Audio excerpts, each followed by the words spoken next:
No.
And we are live here on Plus One EXP's Roll for Content actual play channel. And we are very excited tonight to be playing Alterra Age of Exploration. My name's Tony Vicinda. I'm Chief Alchemist here at Plus One EXP. We're a weird little brand that multi-classes in tabletop game design, beard, and skincare alchemy, and the Bardic College of Content Creation. Our hope, our desire, our dream would be that great indie designers can find amazing players who love their game, and great players could find amazing indie designers whose games they could love. As part of that, we host actual plays, interviews, reviews, other things like that. And so today we are sitting down and playing. If you were waiting for us to go live about 30 minutes ago, I apologize. We had a player who couldn't make it at the last minute. We were seeing if we could work things out or find another person to hop on with us. We couldn't, but we're super excited to be playing tonight. Hey, Fresk in the chat over on Twitch, super excited to have you with us. All of our games are learning games. We were talking about it right before we went live. So if you have questions, feel free to ask them. If we have questions, feel free to ask them. We play with the designer of every game that we are playing with for the most part on stream, and we'll meet them in just 1 second. But before we do that, let's meet the other players for tonight. Let's go over to Kelly. Kelly, as always, tell people who you are, what you do, and where they can find you online. Hey, my name is Kelly. My pronouns are they, them. I am from Tabletop Titties, an actual play stream run entirely by people of marginalized genders. I will be playing a character in about 3 weeks when our 5th edition season comes back, and I'm the new storyteller for Titties by Night, which is a Vampire the Masquerade actual play that we are doing in Victorian London. You can find me at The Mindright on Twitter. Do you want to give us a taste of the accent you've been working on? I mean, I got to do all the accents, so it's a lot of like, oh, there, I'm a British person, and I got to talk like this for all the people on the East End, and then on the West End, I have to talk like this, where I'm a bit more sophisticated and rich and pompous.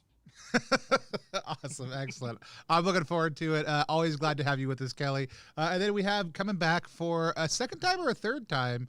Just the second time. Just a second time. All right. We just happen to have been in other games randomly together, not knowing about it. And that is Danielle. Danielle, tell people who you are, what you do, where they can find you online. I'm Danielle Bilta, pronouns she, her, and I am a person who enjoys playing role-playing games, and I'm excited to be here playing this. As I was talking about before, my background has been playing a lot of indie story games, and this is a great way for me also to kind of become more familiar with some more traditional spells and boards and physical things. So I'm very excited for tonight to play as well. So very excited for this. Well, I'm always excited to have you on stream. Thanks for being here with us. And then last but not least, a face that you've seen a number of times before on stream, but maybe not in the current role in which they are. And that is the creator tonight and the GM for our session, the designer of Age of Alterra, at least one of the two of them. And that is Parrish Danforth. Parrish, tell people who you are, what you do, and tell us about Alterra Age of Exploration. Thanks. My name is Parrish, and I designed Age of Exploration about 10 years ago, because I wanted to play Dungeons and Dragons with my nephews, but they were just 3 and 5 years old. And at the time, there were not a lot of RPGs that were kid friendly. This was long before No Thank You Evil and Hero Kids existed. And so I wrote my own. It uses a really, really simple core mechanic that I'm going to teach everyone in a moment. And I released it as a free pay what you will RPG a couple years ago. More than 1,000 people have downloaded it. You can get it free yourself right now from explorealterra.com. But a lot of the feedback I got was, hey, I've been playing RPGs, but I've never been a dungeon master before. I don't own a lot of that stuff.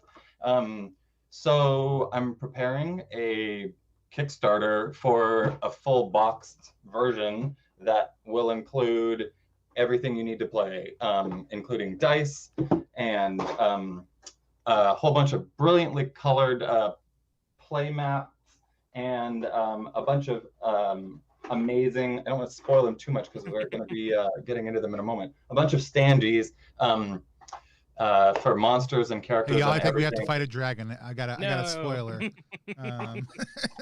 Alterra is all about dragon.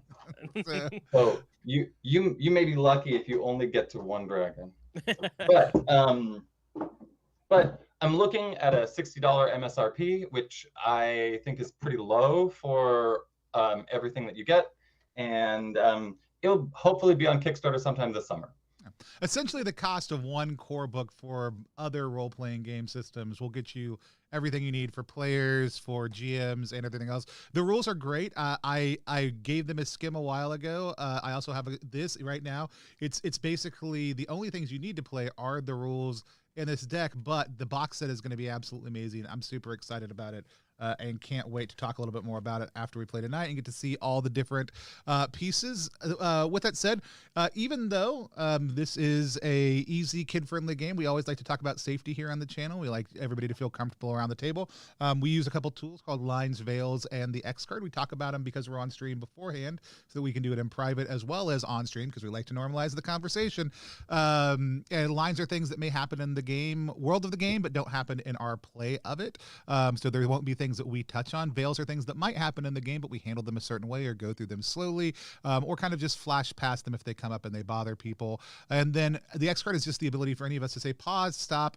I'm confused. I'm unclear as what's happening, or I don't like what's happening. I need us to change what it is. The only explanation anyone has to give is enough for us to have clarity around what it is, not why it bothers them, and then we'll move on in a different direction together. That's something we can all do. And then we'll take a break about halfway through playing, probably because we're human beings who need to get up and move around and stretch. You should get up and move around and stretch during that same time if you need to. Take care of yourself. Tell somebody you love them. Any of those kind of things. But with that said, it's a noble, bright world, so there's not necessarily any caution warnings, but does anybody have any lines or veils that they want to establish? The normal one that I would say is that we have a strong line against sexual violence on the channel, but I don't anticipate that being a problem within the course of our game. Anything else that people want to add in? I don't think my regular ones will show up, but homophobia, transphobia, and general bigotry is mine. Awesome. Always good things to avoid. Yeah. Yeah, mine is just like grotesque eye injuries, but I don't have any like weird animals or something that I'm phobic about or something like that. So I don't expect I will have a problem. I'll just put my weird eye injury card back in the yeah. Whoops.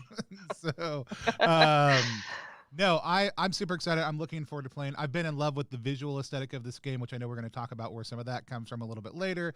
But I'm super excited to actually get to sit down and play it. I will say this. I've been super blessed by just the reality of Parrish being willing to come on, play other people's games, be a part of our community here on Plus One.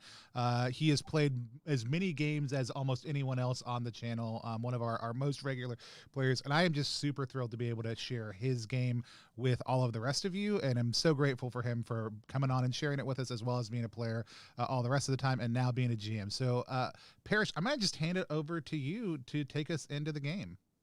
Yep, thank you. I have been outside of the chat and Kieran just messaged, and he's going to be here in a moment. So I will 100%. Since we are just getting started, that's fine. I can clip all this. Oh, look at there Kieran is. From the other side of the world, our other player, super early in the morning, dropping in hot, unmuting himself because we had more than 4 people. You're fine. Don't spend any time apologizing or explaining. You can grovel before us on break or after we're all done. It's 100% fine. I'm glad you were able to be here. Thank you so much. I really, really appreciate that. And yes, I won't apologize. I'm very British, so I want to apologize all the time. Thank God you missed my British accents. Kieran, tell people who you are, what you do, where they can find you online. Oh, okay. So my name's Kieran. I'm the co-creator of the publishing place called The Dark Peaks. We create original systems and we create D&D adventures. You can find us online at Kieran of The Dark Peaks on Twitter and various other places as well. You can find us on The Dark Peaks at Facebook as well. So yeah, hello everyone. Hello, it's lovely to see you. Hey Parrish.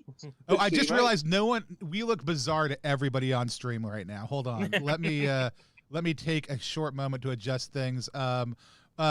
We have all kind of looked at our characters. Maybe the best way to vamp right now might be to have everybody else talk about their characters while Kieran gets caught up in the chat, and then he can do his, and I will get things moved around. Does that work for you, Parrish?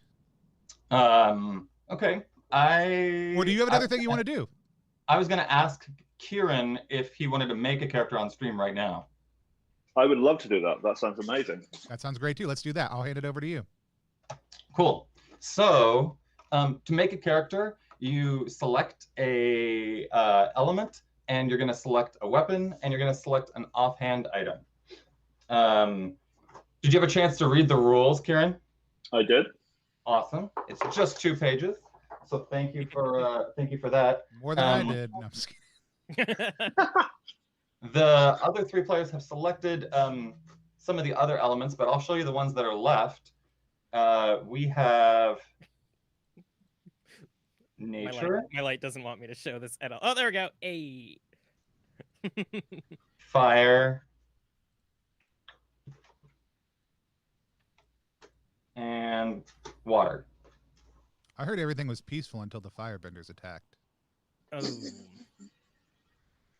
I will say about that, Tony, that we were talking about hacks a little bit before we went live, and I think I personally have not seen all of Avatar, but I think that Avatar has some of the best potential for an Age of Exploration hack.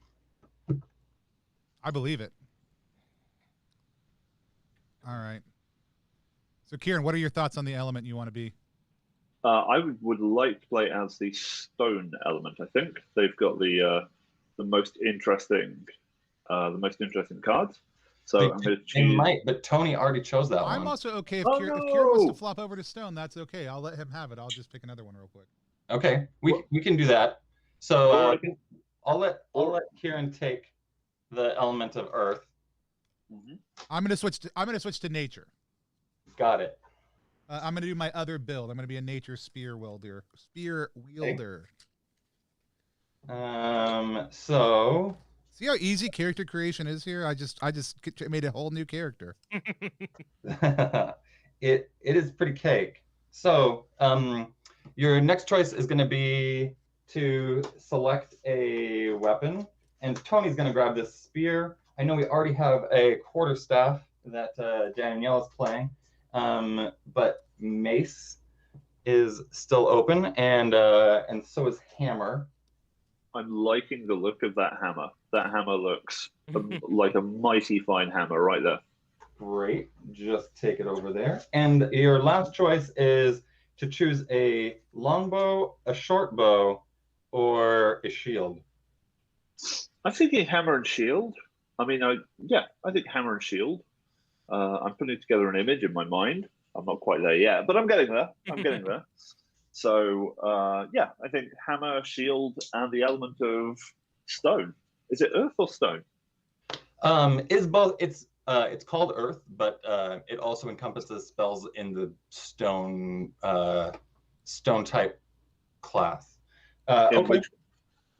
my- Kieran, do you have the card? Do you have the cards for that? I sent them Yes. over digitally before. So you've got everything? Yes. Okay, I'm gonna take them off the camera. Okay. And Tony,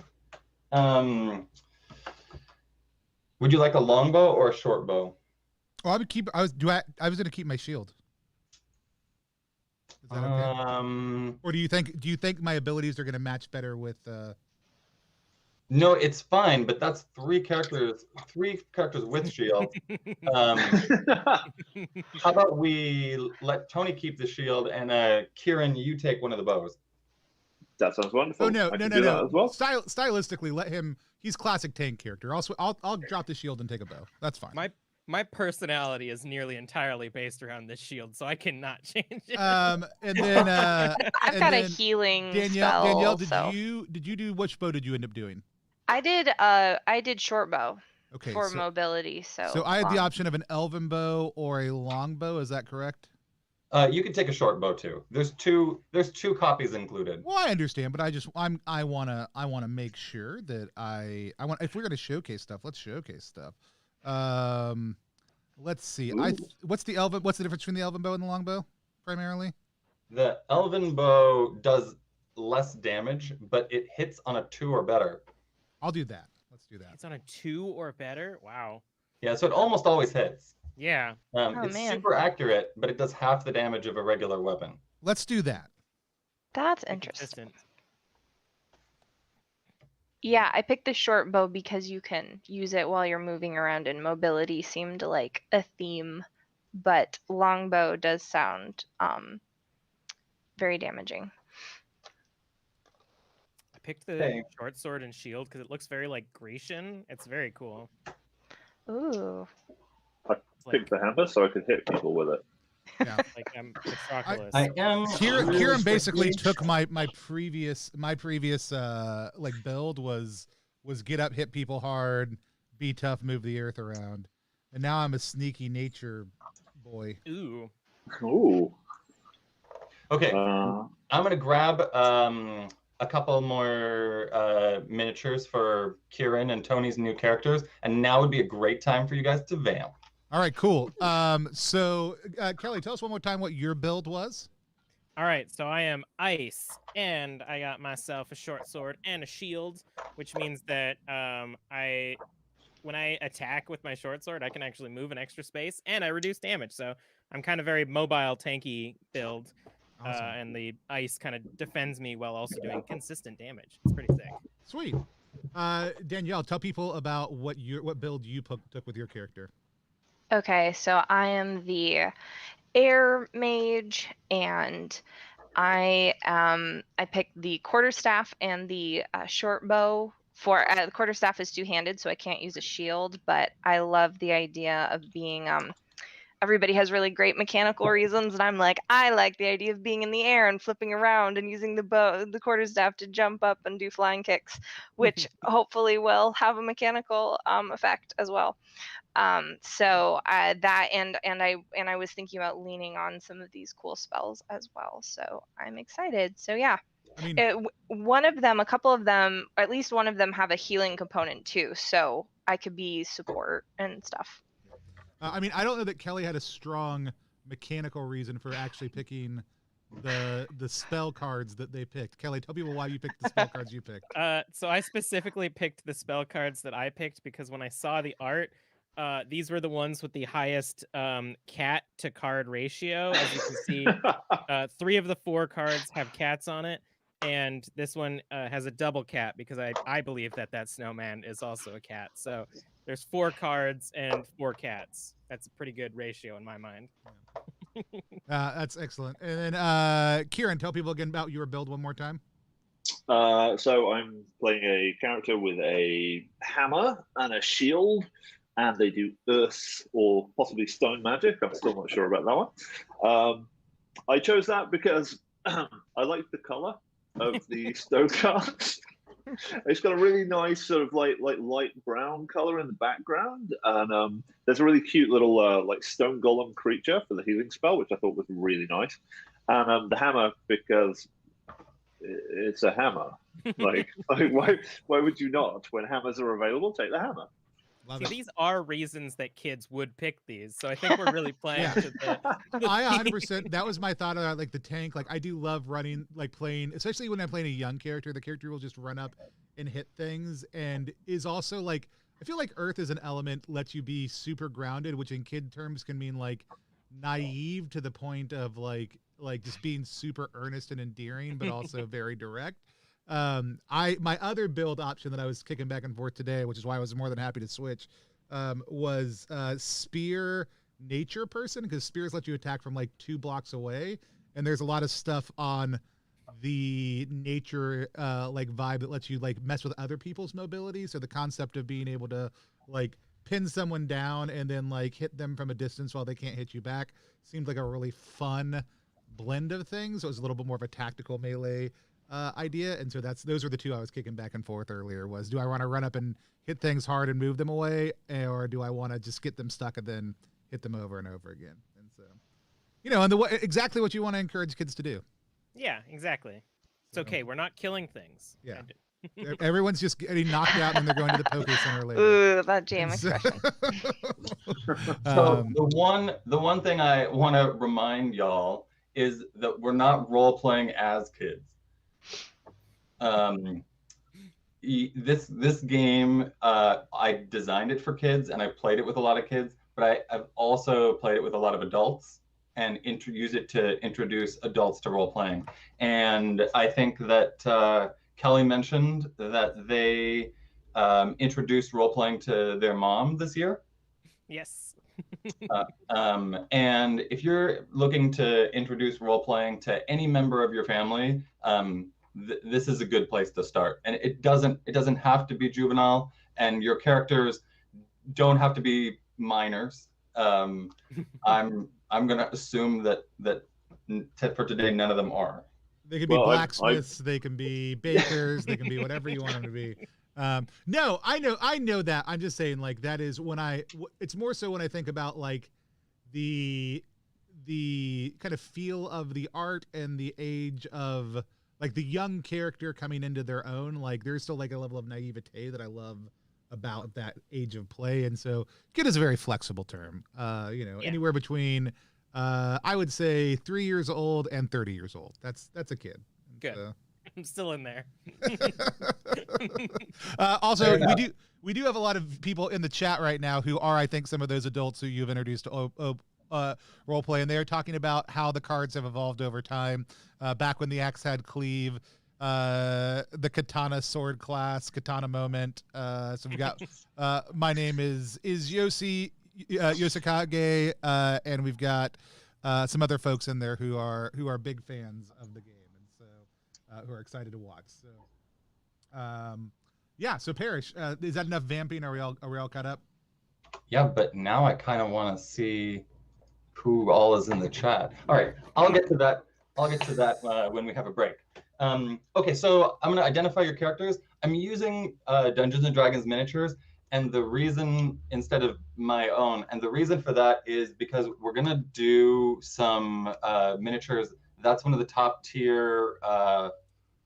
That is one of the top tier rewards in the Kickstarter. So the player miniatures are going to be based on characters created, hopefully, by people who want to pledge a couple $100 above and beyond.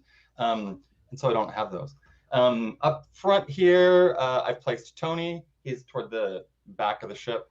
And then I have Kelly right here in the gold outfit with the gold shield. And Danielle is this air monk. Definitely fits the sort of flying around and kicking people look that you imagined your character. And then Tony, you still get to keep the a kid to keep. Okay, so I didn't change my actual miniature. No, sorry. Tony is Tony. You said the sneaking around one, right? Yeah. That can be me. That's good. That's Tony. So I did swap the hammer character over to the other one, so it wouldn't be the one that I imagined was Tony before. And this one looks definitely suitable to be a earth mage with a hammer. So Kieran, I have you up here at the bow of the ship. I'm going to start with a passage of exposition. You find yourself aboard a cargo ship bound for the city of Blueport. You've decided that this year you'll participate in the Komana Magic Contest, an annual tournament. City of Komana up here. The city of Komana is a floating sky city built on a giant tree. The prize for the tournament is a staff of the Phoenix. Characters don't necessarily know each other, but you're quickly acquainted on board as you travel to Blueport. And you've been hired by a Tanuki merchant named Bando to make the journey and guard his fine rugs, silk tapestries, and other artwork until they reach the town of Brunthill. It's about 2 days inland from Blueport. They'll earn a fair rate of 100 coins each, which you can use to pay the contest's entry fee of 50 coins. While you're on the ship, you're expected to do some work such as cleaning, cooking, and acting as lookout. Does anyone know what a Tanuki is? Like a Tanuki suit, right? Yeah. It is what's used in a Tanuki suit. It's the fun ones that use a certain part of their body to cast all their magics that I'm not going to mention. Tanuki, I lived in Japan, and so a lot of these games pull from a lot of the myths in Age of Exploration pull from Japanese mythology, and a Tanuki is a real animal, a raccoon dog, but in Japanese mythology they are magical. And in Alterra, a Tanuki is a playable race. I don't use the word race usually, so it's a folk that lives in Alterra. And I have this Ewok miniature to represent him. I'm here for it. He's about 3 feet tall, and Tanuki in Alterra are notoriously poor liars. So much so that they're actually, despite they're constantly lying, they're known to be very honest, because you can always tell when they're trying to pull something off. Are there any questions before we continue? Can I have a small plant I brought with me? A small plant? Yeah. Okay. Like sure. a small fruit-bearing plant of your choice. I don't need it to be. Yeah, I see now where you're going with this. You bet, Tony. You could be carrying a little plant with you. Okay. There's no inventory in Age of Exploration. You do all start with 10 hit points. So I'm going to ask you to track that yourself over this stream. Ooh, I got a D10 out. And I recommend using a D10. If you want to have some kind of inventory, you can say, did I remember to bring my this? And if it's reasonable, then I'll probably let you have it. And if it's unreasonable, I'll say you left it at home. Did I bring my pet dragon? You could not fit him aboard the ship. Dang it.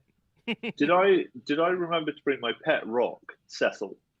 Oh, you safely brought Cecil and plenty of food for them. Nepotism. Good. Right. Hey Kelly, do you want to bump your gain just a skosh? Yeah, sure. How am I now? Perfect. Velvety smooth. Always. Now velvety smooth and strong. And so... Yeah. The ship sails its way north up the coastline in deep water, but you can still make out towns in the distance as you pass. Just after breakfast,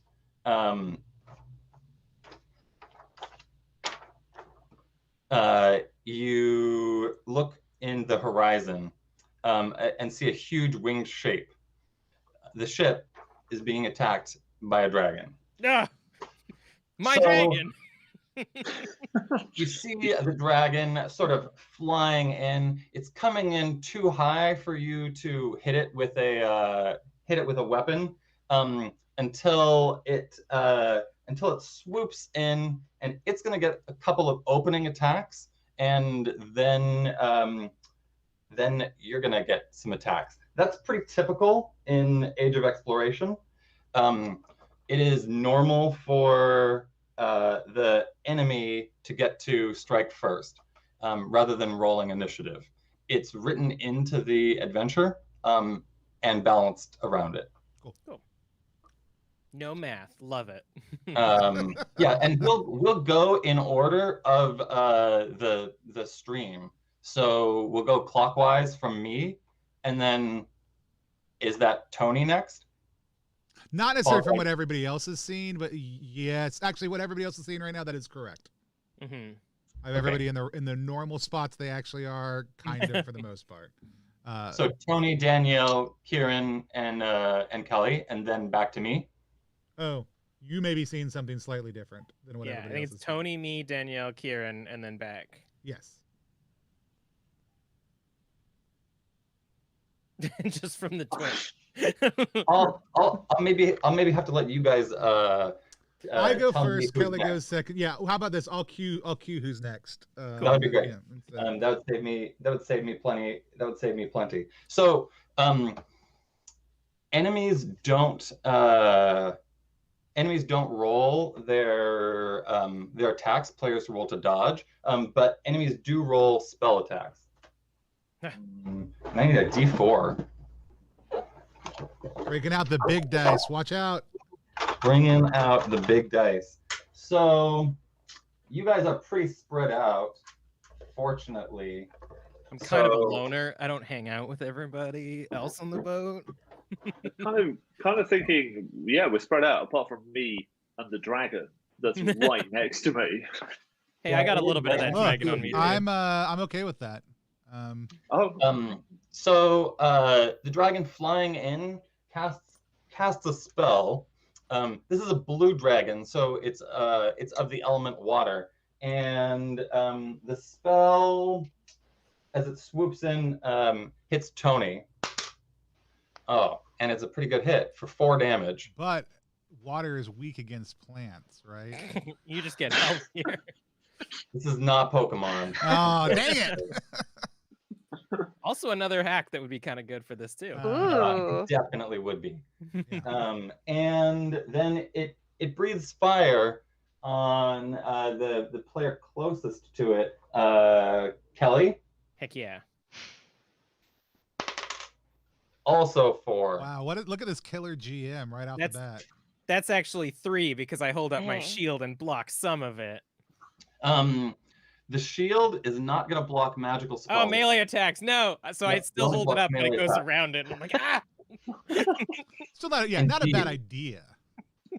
It was a good try. The blue dragon's fire is elementally water, so it breathes a blue fire, and as it splashes off your shield, you see some of that fire like roll into the surf, and that fire that hit the water floats on top, continuing to burn. So diving Oil. overboard is not even going to be a good strat. Oh man. Tony, are you next? I am. Okay. So let's see. I am. You're 5 spaces away from the dragon. What's my But what's my movement normally? 5. Okay. And when I am attacking, can I attack diagonally? Yes. Okay. Good question. Can I move if I'm attacking 2 squares away? Can I count them? Can I attack 2 squares away diagonally? It's just 2 squares in any Yeah, direction, you right? bet. Okay, I just want to make sure. So you want to be? That's wanna 100% move where four- I want to be. Excellent way to interpret my questions. Yeah. So you move four squares, and you are now within range of the dragon, but diagonally as far away from him as as you I can be, which didn't help me when I was further away. So why I care that much? That's fine. I can move and cast a spell. Yep, and you even have 1 movement left to move after your attack. Ooh, I don't think I'm going to cast a spell at this moment. I'm just going to try to use my spear to encourage this dragon that this is not a good boat to be on, and I'm gonna stick him with it. That's a good start. Roll a d20 and go away, dragon. roll a d20, and a 10 or better will hit. So I got 14. Ooh. So that hits. That's the standard resolution mechanic for Age of Exploration. Double digits hit and single digits will miss. A 1 can be a little worse, and a 20 is going to be a little better. So I'm going to mark. That means the black rainbow dice that I always roll have a 50% chance of hitting, unlike some other dice. Why are they? No, weighted? it's just a dumb thing. They have the exact same statistical chances as anything else. So it's actually a 55% chance to hit and a 5% chance to critical. Here's another trick that I like to use. I'm going to put the die down next to the dragon to track how much hit damage has been done to it. Nice. It's going to be a little hard for you guys to see, but it saves me from having to use some paper, and it also tells your players like how much damage has been done to each of their targets, which can be really helpful for new players.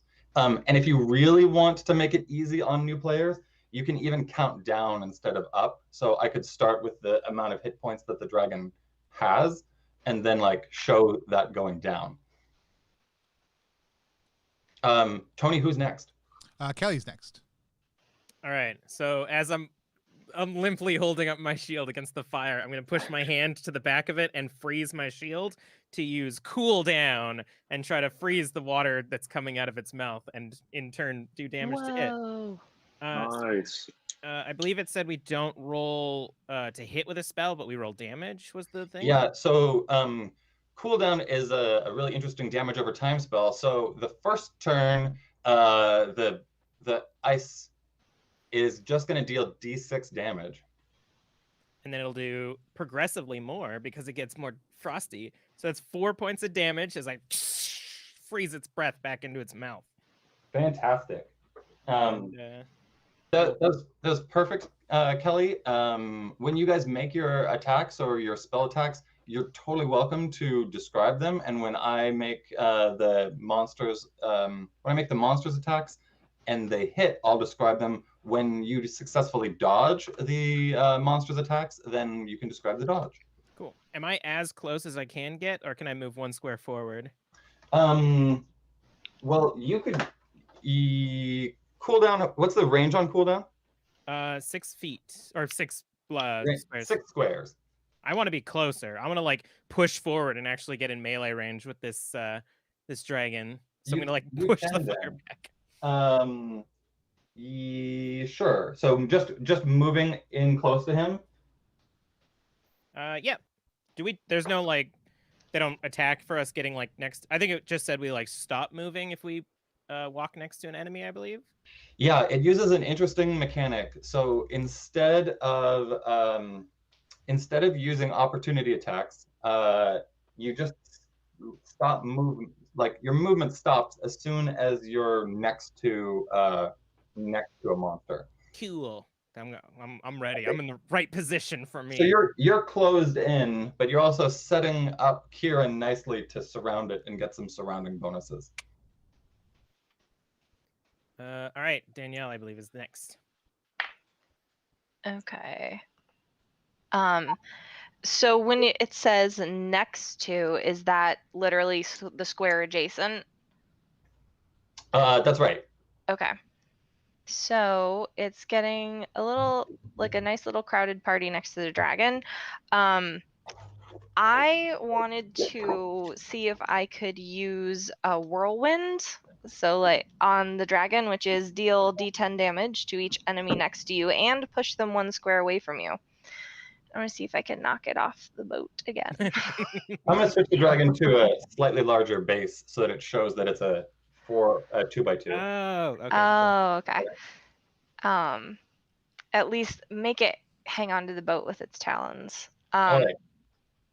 So we're gonna move up to it. 1, 2, 3, 4. All right, and then push it off, huh? Yeah, I think my character is very like, oh, not right now. Just very like running over, planting the quarterstaff, and just trying to like let a big gust push it. Hopefully, like an unfortunate parasailer. All right. So roll a. Is it a D10? Yeah, it says deal D10 damage. Do I need to roll like a D20 to see if my spell works? Oh no, that's right. Spells always hit, but the spells deal a wild amount of damage, and weapons you have to roll to hit and always deal a fixed amount of damage. Okay. All right. So I'll just roll the D10. And that's a 7. All right. It goes from taking 9 to a total of 16. Ooh. If I were playing with some kids under 7, I would ask them to do the math for me. But I'm gonna handle all of that for today. If I totally- you're somebody trying to step into GMing, you're getting some pro GM tips here, by the way. Not just like, that's actually helpful for a lot of people. If you're not good at math, and you make your players do it, like that's great. Yeah, Okay. I know you're doing this because you know that we already know. We're just Yeah. Good We're pro confidence enough. gamers. Yeah. So- There could be people watching the stream though that have never GM'd before, and we want them to learn too. Yeah, Okay, that was my point. Yeah, I do want people to know that these are all really Oh, good, yeah. helpful tools. So, We you push the dragon back. It has wings, so it's definitely not gonna fall off the boat. But as it has to flap to keep itself on the edge there, I'm gonna say that the next attack against it automatically has advantage. Yeah. Yay! Yay. And Kieran, you're next. correct. I think it's me. I'm going to look at everyone. I'm going to be like, ugh, magic. Ugh. And I'm going to leap heroically over the edge, down onto the deck, stand up to it, look at it in the eye, and then go crunch and hit it on the head with my hammer. You got a roll to do that, but give me a Okay. D20 roll. That would be a 20. Yes, that's right. Yay. A 20. I was about to say you do it with advantage and have you roll it again, but you can't beat 20. So you deal double damage, and a hammer normally does 5, so now it does 10. And I'm gonna have you knock it 2 squares back. I would like to knock it into the water, please. This time I'll allow it. That dragon on the edge is pushed and knocked into the water. How embarrassing for the dragon. Yeah. Blue dragons are very good swimmers, but it is definitely embarrassed. You know what? Yeah. Emotionally, I know the combat's like I think mostly over, but I want to cast Evoke Nature. And get a giant tuna to come by and slap it in the face with its tail just to drive home the embarrassment. Mm. I was not, even though she's pushed into the water, I was gonna have her fly back up. The combat's not over yet, Tony. That's fine, So and you- I'm gonna wait you on gotta my get a turn, and flying- that's what's happening. You got to get a But- flying fish to hit her. I'm going to But since she struggles a little bit, I'll totally allow that to happen. And give me a D20 roll. Me? Yeah. That is a 12. Okay. So on a 12, she comes back up with the tuna in her mouth, and as No, Charlie Tuna! as she swoops back down on the other side of y'all, she unable to properly breathe fire this round. Just spits a she just tuna at me. She just coughs up that tuna. But this is a nice one. I am still going to give her a claw attack against each of you two, though. So against Tony and Kelly here. So each of you roll a d20 to dodge. Heck yeah. That's an 8. Eh. Well, Kieran took all of mine. It's a 1. Oh no. Oh, Another one. It's a 1, yeah. That's okay. There aren't critical fails to dodging, or to attacking. So you'll each take 3 damage. But Kelly, this is reduced. Yeah, finally, my frozen shield is doing something. I love how Parrish earlier was like, "Don't take a shield. Everybody has shields. You don't need a shield." Attack, attack, attack, attack. Well, I actually just wanted the experience to mirror a real game, and there's only 2 shields in the box. Mm. Can one person use both of the shields? Double shield. No weapon, just go double shield Just it. shield. Just, Captain America it. Speaking Yeah. of hacks. That's the dragon's turn, and it's back to Tony. It's repositioned a bit. Did you not say that it goes counterclockwise back from initiative? Or was I mistaken? We'll follow the same circle this Okay, time, and next battle we'll go in the other direction. Oh, so Oh, every I time gotcha, it gotcha. switches to make sure. I got you. So I am going to I'm gonna. It's already right there. I'm gonna go and take my spear and go pokey poke again. From where you are, Tony, remember you can leave. You're like next to it right now, but you Right. could leave this space, move around, and then you would have it surrounded if you move to the other side. And I get what does that give me? Yeah, so when you have it surrounded, you have advantage, and everyone else has advantage too. Okay, well I will move to the other side then of it. And I will. I did roll successfully, but I'll roll again to see if I get a 20. Nope, I got a 12. Awesome. So 5 more damage. It has taken 31 so far. Ooh.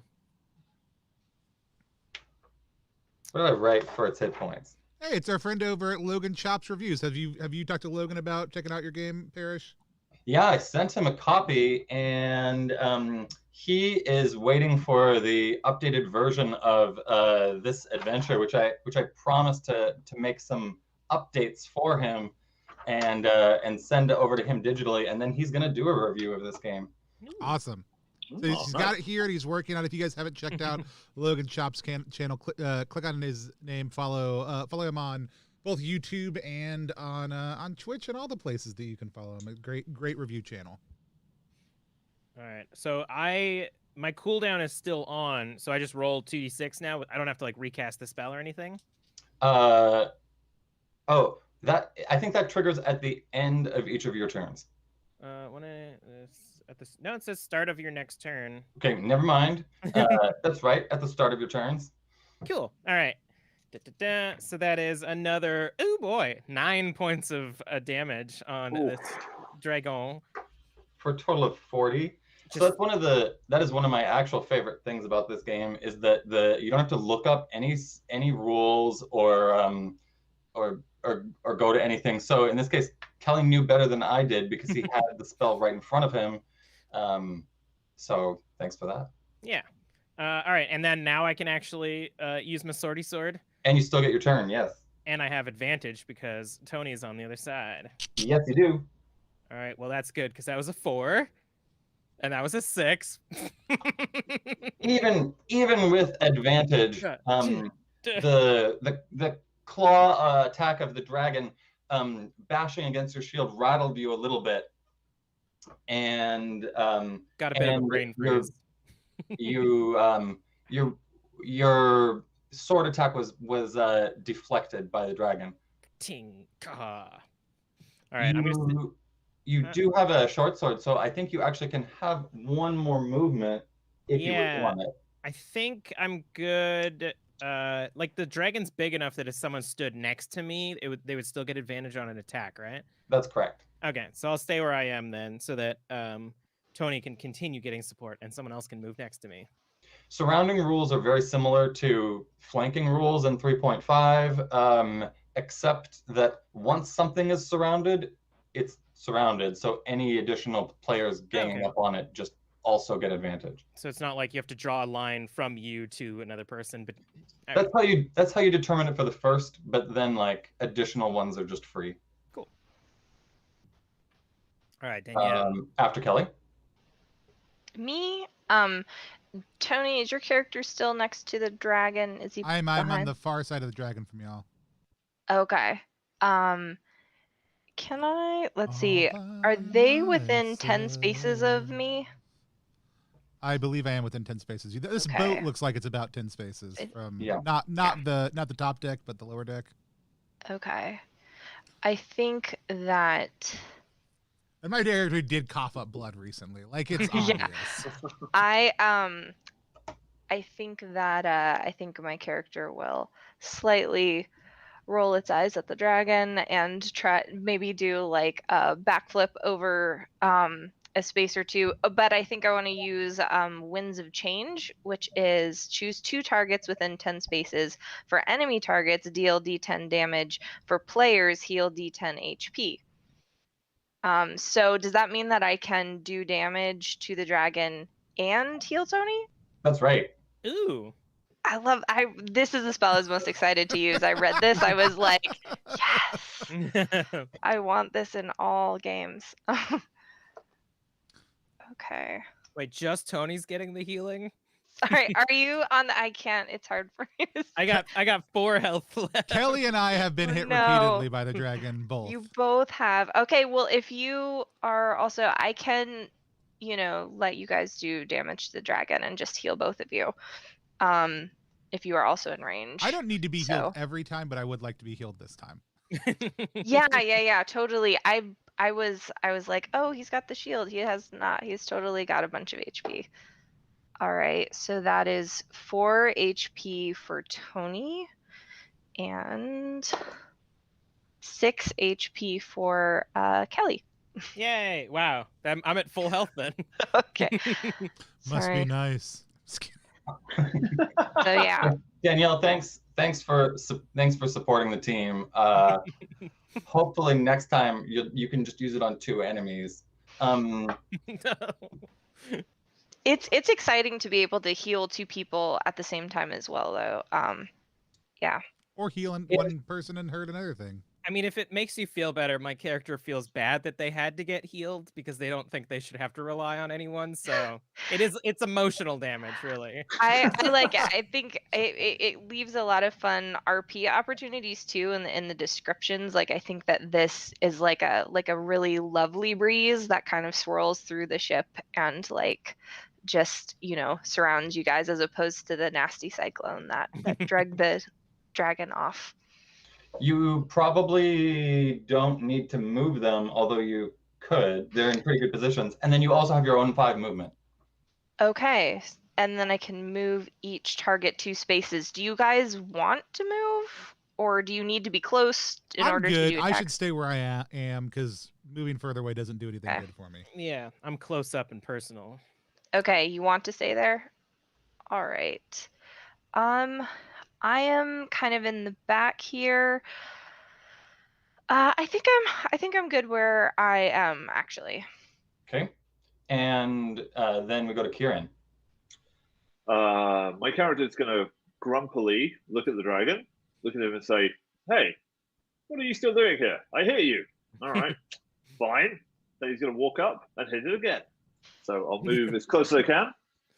Look it in the eye and go, bonk. Roll with advantage again.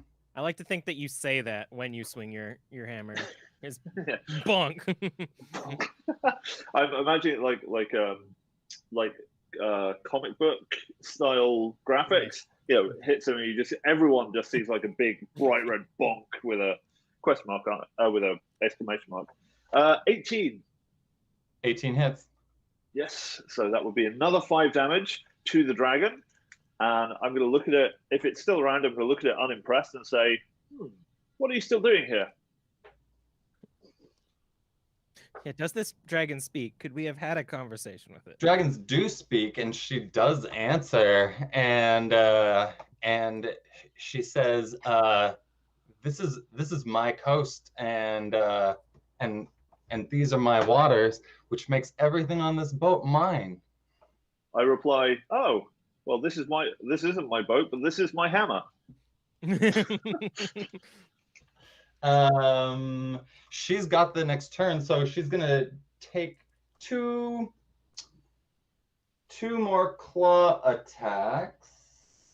One to Tony. Oh, what a surprise! One right back to Kieran. It's good. People actually hitting her has convinced her to attack them instead. So each of you roll a d20 to dodge. I got a 12. I got a 2. So Kieran, you take 3 damage, and Tony, you successfully dodge. Kieran, you're just was returned with a slash of her claws, and then you two that are right next to her, I'm gonna hit you back with fire breathing. So Kieran and Kelly are gonna take D4 damage each. Oof, no, that's not too bad. Kieran takes 1. Kelly takes 1. Heck yeah. But here's the Nice. thing about rolling 1s on fire breathing. You're on fire. Oh, So if I roll a 1, Parrish, we lost the video. We just got a really handsome picture of you on the screen right now. We'll get that taken care of in just 1 second. I'm going to flip us back over to the other view until we get that taken care of. It's fine. okay. But you don't want that up there? I think it's fine. I love it. It looks great. We can also take a short break if we want to while we figure that out as well. Or we can finish up this combat. Either way.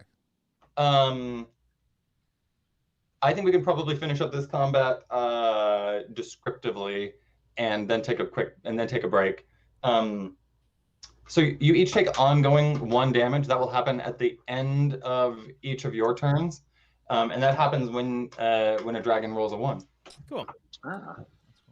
I have a feeling that my phone Just timed out. fell asleep. Yeah, that's probably not unlikely.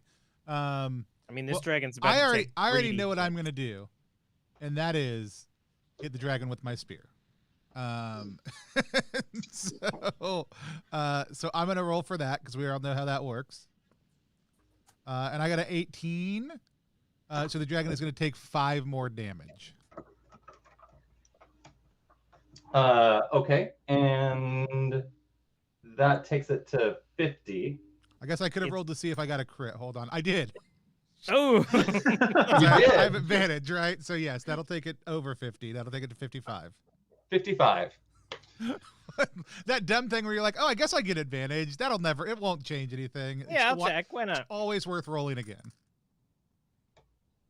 I mean, That it's was all- with the spear. That was with the spear. That spear actually punctures her wing, That and makes me feel bad emotionally. She's also going to take I mean, as a much character, damage as a on my player, I'm turn. fine. I'm not It's going to upset. be great. I'm not like X-carding or anything. I'm just saying as a character, my character feels sad.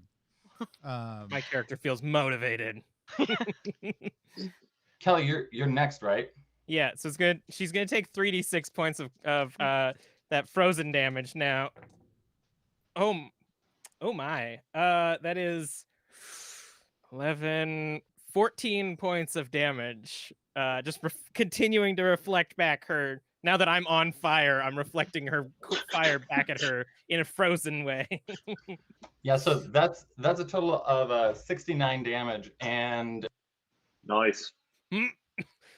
so that's enough that she feels that she has had enough of this fight, and she's going to nope out of here and flee. I'm gonna see if I can get the camera back up. Can we take let's take a short little break. So we are playing Alterra Age of Exploration right now. We're going to take a 5-minute break. We're going to get up. We're going to move around. We're going to try to fix the camera. I'm going to get something to drink. You can get something to drink also. You can get around and stretch. If you have not checked it out, there's a link right below all of our faces. It'll take you right there. I also dropped it in the chat a little while ago. I'll drop it in again in just 1 second. Just a reminder, we think indie creators should be able to be supported for free. So if you want to check out all the work that we do, help support the channel, you can go to coffee.com/plus1exp. If you're watching on Twitch, there's a link down below, or you can use the URL that's on the screen right now. Like I said, we're going to be back in just about 5 minutes to play some more.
We will be right back in just 1 second. We're getting a couple things set up, and we'll be with you momentarily.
I'll do my best.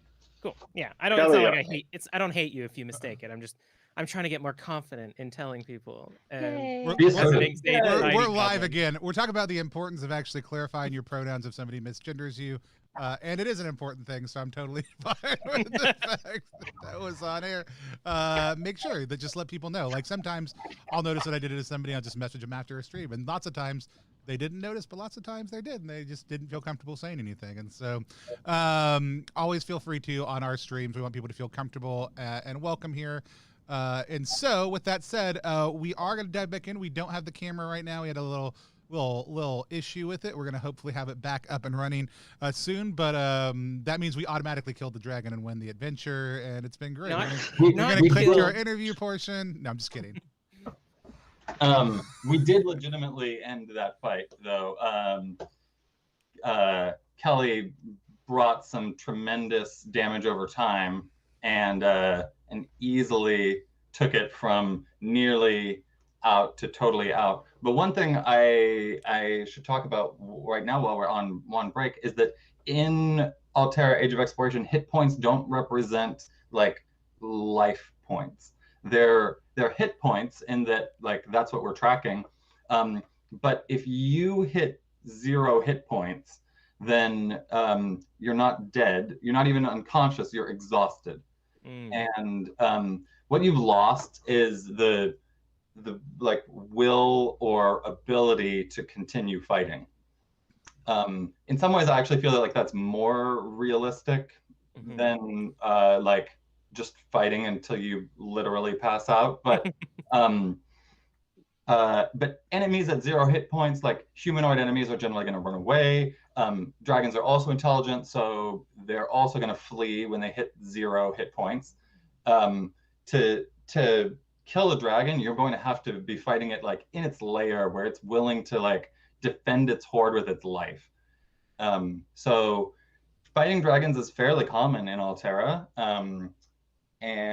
but slaying dragons is a little more tricky, because if it has a excuse to dive overboard and swim to live another day, then she's going to take that. Yeah. I do like that, because it's like a gentler way of, like, we have OSR systems that are super lethal, because I don't know if y'all know this, but like actual sword fights, they're pretty quick. Like somebody hits somebody else's sword or shield, then somebody stabs somebody, and then it's over, because that's what happens when you stab someone with a sword. It's not like a lot of things people just fight through. Even fist fights tend to be like maybe a couple blows back and forth, then someone's going to hit somebody hard, and that person is going to go down to the ground, and that's going to be like, fights don't actually last a long time, and it's one of the things that I think a lot of role-playing games like reinforces this constant slog, as opposed to, like, lots of times, even if that person isn't unconscious, they just don't want to fight anymore when they've gotten hit that hard, and they're done now. And so I actually like that as a kinder, gentler expression of like the horrors or hardness of combat, but more like, yeah, if you get hit enough, you don't want to fight anymore. So I once designed a system where you died with 1 hit. People really didn't like playing it. Yeah. I relate to the dragon, though. Just get off your sassy lines and then leave when you're done. Yeah. Like 100%. So with that said, so the dragon flew off. She flies away, and at the end of combat, you refresh your abilities. That means that you can use your spells again. Spells are usable once per combat. Weapons, of course, usable multiple times. And you also heal hit points equal to the party's morale. And party morale starts at 10. And then if you go to 0 hit points, the morale goes down. Does that make sense? Yep. Yeah. So the more you get beat, the lower your morale is, and therefore the harder it is for you to get up and keep fighting. That's right. So nobody dropped to 0 this fight, even though a couple people came close, and we're definitely within 1 hit of it happening.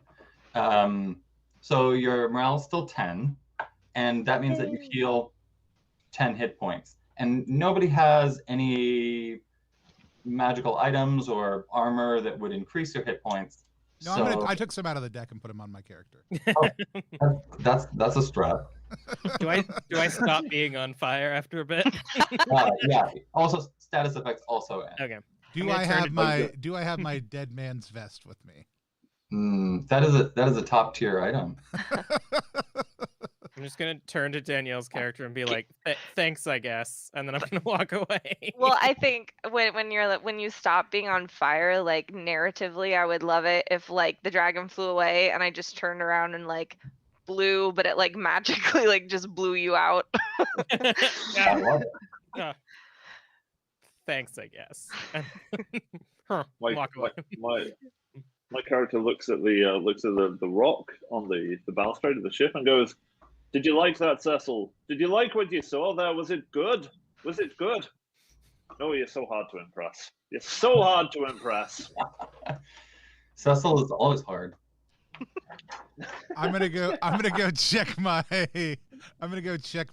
my plant down in the galley to make sure that it didn't get knocked over during the combat. Dang it! So you unfortunately had to earn your passage on the ship this time, defending it from a dragon. But it arrives. Aside from that, it arrives safely in the city of Bridgeport. Is that gonna do it for me? Oh, there we go. Nice. And your next leg of the journey is going to be continuing by wagon with Tanuki Bando. But you arrive in the evening, and you're going to spend one night here in Bridgeport. The four of you are settled down at an inn. Bando has already retired to his room, but he's paid your rooms for the night as you're gonna travel with him, guarding his wagon full of stuffs. Is it too late to try and shake down the shipmaster for more money because we saved him from a dragon? It was it was definitely in your contract. Man, there is a dragon in the contract, guys. In the fine print, there will be a dragon. They said, ugh. There is nothing in the rules that says the dog cannot be a guard. Like that is also in there too. Did I bring my dog with me? Oh, no, I'm just kidding. I if you wanted to shake him down, I would say you try to get Charlie Tuna paid for their work, and so. I wasn't allowed to bring the royal dragon, so no, I'm good. But I do think you could bring.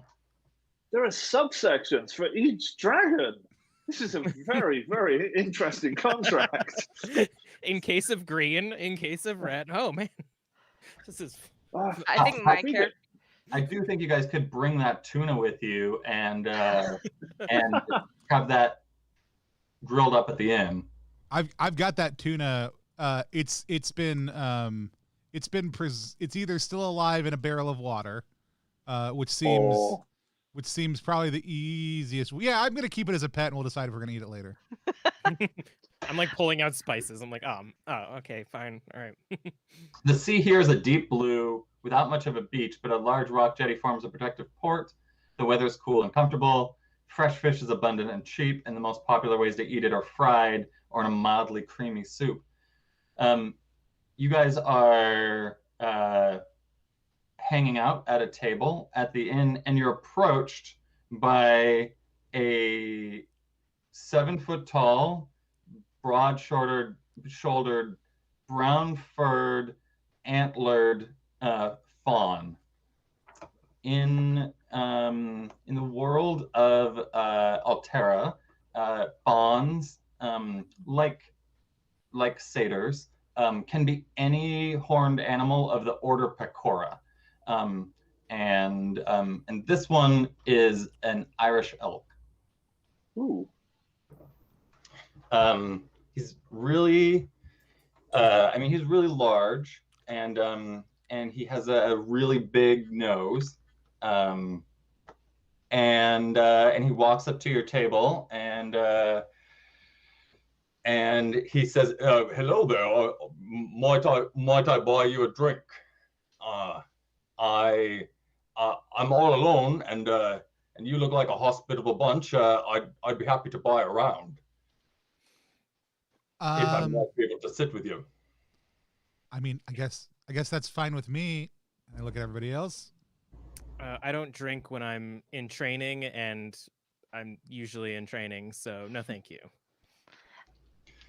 Well, you don't drink anything? They have mighty fine apple cider here too. That's what I'm drinking. You should hydrate. Yeah.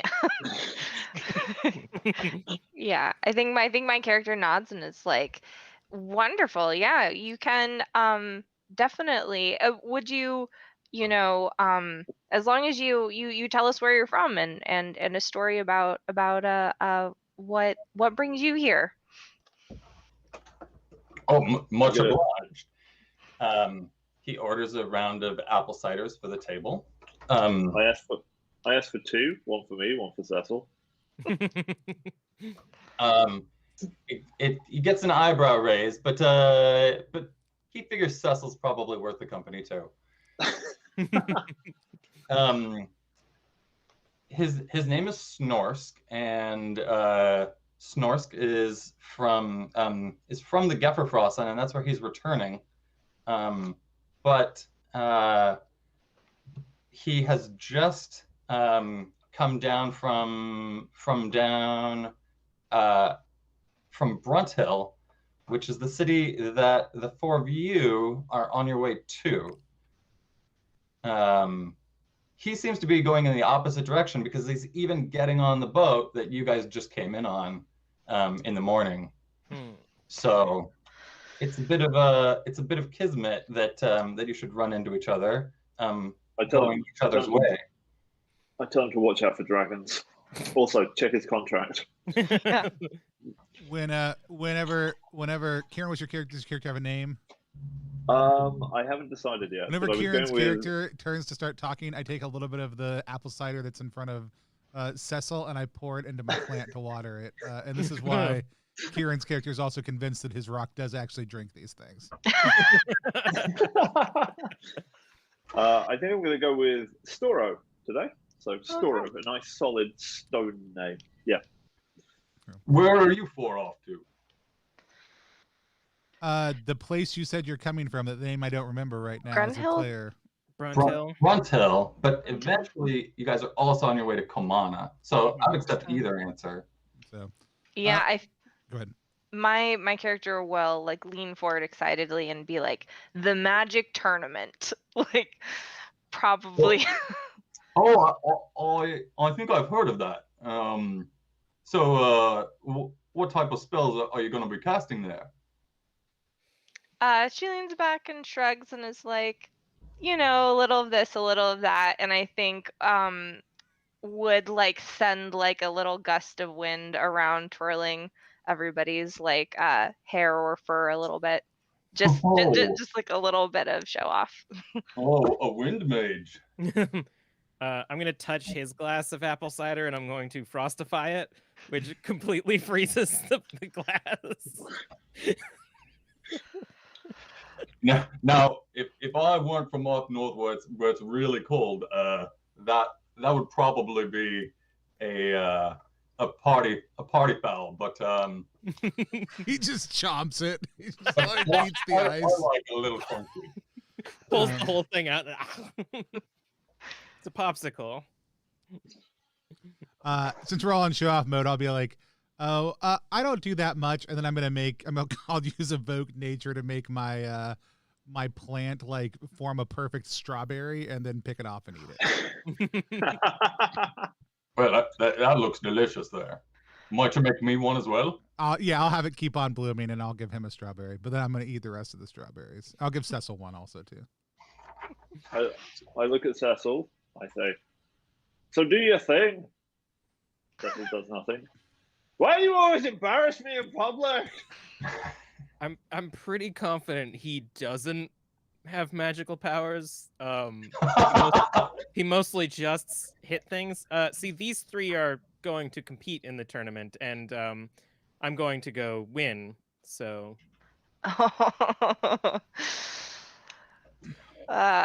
Will you be going on your way there via Bruntill? Correct. Mm-hmm. I just came from there. I was doing some construction. Oh, what were you building? Well, the new Baron has been building quite a fancy manor for himself there in the city. Ooh. Are there any dangers we should be aware of on the road to the city? Oh, the roads have well, they're not the safest, not after dark, but you can make it there in just one day by horse. Interesting. Is the Baron dragon proofing his house? Oh, there are a lot of guards in that city. That is a small town to have that many guards. I have never seen, and they are dressed fancy. I'll say that. Do you know if there's a place to get horses here? Well, there probably are. This is a large town. Bridgeport is, by population, the largest in the world. I think. I guess I meant, did you ride a horse here, and is it somewhere that you left it because you came from where we're going? So. I mean, being a fawn and all, I did someone ride you into here? I just Yeah, want to presume. I can run pretty fast on my own two hooves. absolutely like whisper, like, that's actually really rude of you. Oh, I'm sorry. You can't just ask people why they're a fawn. Can't just ask people if they rode a horse. Well, you can't ask people if they rode a horse if you can't ask people if somebody rode them like a horse. You don't know. The horse might also be a real person that talks and has feelings and emotions. So you can't just, Well, that's a common misconception, actually. You see, horses are odd-toed ungulates, whereas pecora are a type of even-toed ungulate. So, pecora includes all sorts of things like cows, bison, giraffe, moose, deer, but not horses. So there aren't any horse-like fawns. That's sad for the horses. Snorro takes a big drink of apple cider and then burps aggressively at you all. Exactly. But they'll certainly be impressed by you four there. They were impressed by my little cantrips. They certainly don't have a lot of wizards in Brunthill. What kind of cantrips do you know? I also am a frost mage. Interesting. I bet. Ooh. Did you train personally in the Evans estate, which is, of course, my estate, from the Jack Evans, my uncle? Or did you learn, freewheeling like other common sorcerers? Well, it's pretty common up in the Gefferfrost, and just to learn a few charms or two. It's just things that have been passed down in my family, not at all like a full learned academic like yourself. All right. I do love his response was 100% like, yeah, just like you, I learned how to do stuff from my family. I think my character Gwendolyn is her name, like leans back on her quarterstaff and is like, I appreciate a self-taught mage. Not all of us have access to, books, but clearly you also know how to defrost things as well and not just freezing things up. And that seems pretty valuable. Well, a big mouth will do that. Wait, which one of us has the big mouth? Who are you talking about? Perhaps both of us. Also, my character's name is Emerson Evans. Nice. Oh, double Val starter, obviously an evil character. Do you guys have any more questions about the city for Snorsk? He talked about being impressed by us. I think my character wants to know, like, is there a reason we'll have to unsheath the full arsenal of spells in Brunthill? Does the Baron not like people traveling through? Or do you anticipate just more trouble on the road? There may be some trouble on the road. I heard that there's an owl bear or something taking livestock, but the Baron, he's not local himself, and there's been a lot of construction workers coming in to build all the fancy things that he's been installing. So I don't think you should have any trouble at all. Oh, okay. Do you know of anywhere around this town that we could get? There's maybe an alchemist. We could get some potions before we continue down the road. Snorsk is not local to Bridgeport, but Bridgeport is the largest market in the planet. It is based on Constantinople. Ooh. And So it is a trade hub, and you could get anything you want here. Okay. I think, how much would I know that health potions would cost? Oh, if you guys have gold. I think we technically have 50 gold each based on what you told us. I thought we had 100 gold each, and it was But a I 50 think- to get it. Yeah, we need. Well, I guess that's true. We have 100 gold. Yeah, there you we go. need 50 of that. But you don't get Did I- until you guys complete the job. Oh, right, yeah. have Wait, to we go didn't keep get half up front. That you should have negotiated. Wow. Man, did anyone read the contract? Did any of us read this? Pulling it up. I don't read my contracts. I have someone to read my contracts for me. Oh my gosh. If anyone here is sneaky and could potentially just steal us some potions. I'm deep into the secondary subclauses, and I'm just shaking my head in despair. I'm like, Ah, This is like a EULA. What the hell? I Wait, there's did blood on. I did there's- make an armory, and you definitely Ooh. could go shopping for any of this stuff, like the Dead Man's Vest, and Tony, I think, has all those cards, but But we ain't got no money. here you don't have the funds. mm, I'm So gonna lean forwards. Look. What was his name? Snorsk? Norsk is the name of the fawn. Snorsk. I'm going to lean forwards. I'm going to look in the eye, one beady eye, boring into his, and say, yeah, I got a question. Is there another drink coming?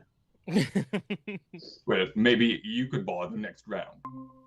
I'll frost my drink and slide it undrank to you. Oh, it's like magic. Oh, this is brilliant. This is. It is magic. This is the kind of magic I like. I think I want to try to are we leaving the next morning? Is that the plan? What's the caravan's schedule? That is the plan, is to depart the next morning. And what time of day is it? Right now, evening. I mean, night. Yeah, then I don't have anything else I want to do. Okay, so you guys presumably tuck in and don't see Snorsk the next morning because he's going to go the opposite direction.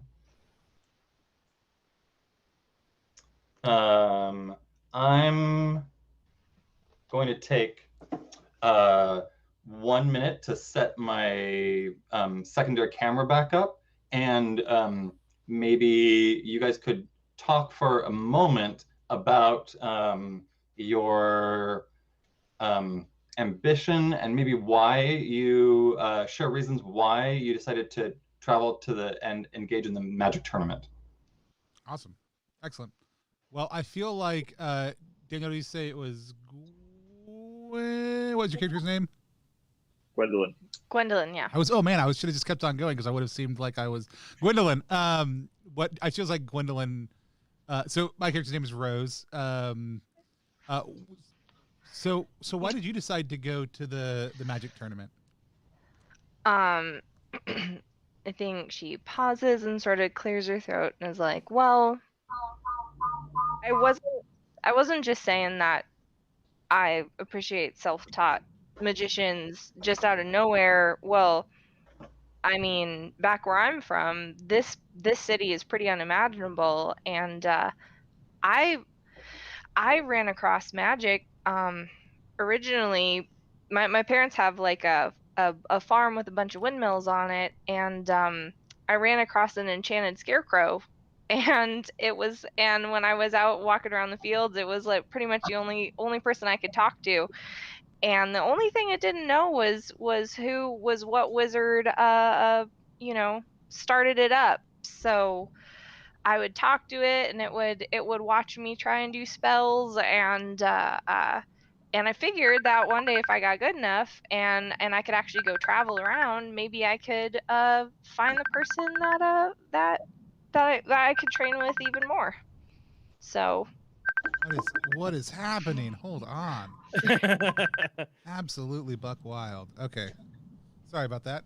That is amazing. Is actually all that was in character. None of that was because my spouse is trying to FaceTime me.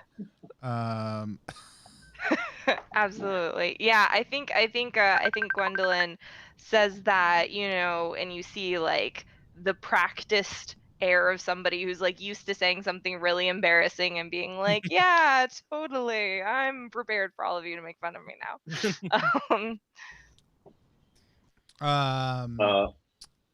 Go ahead, Kieran. So Stora looks at you and Gwendolyn, I'm gonna sort of draw us together into some kind of friendship. Is that all right with you? Yeah.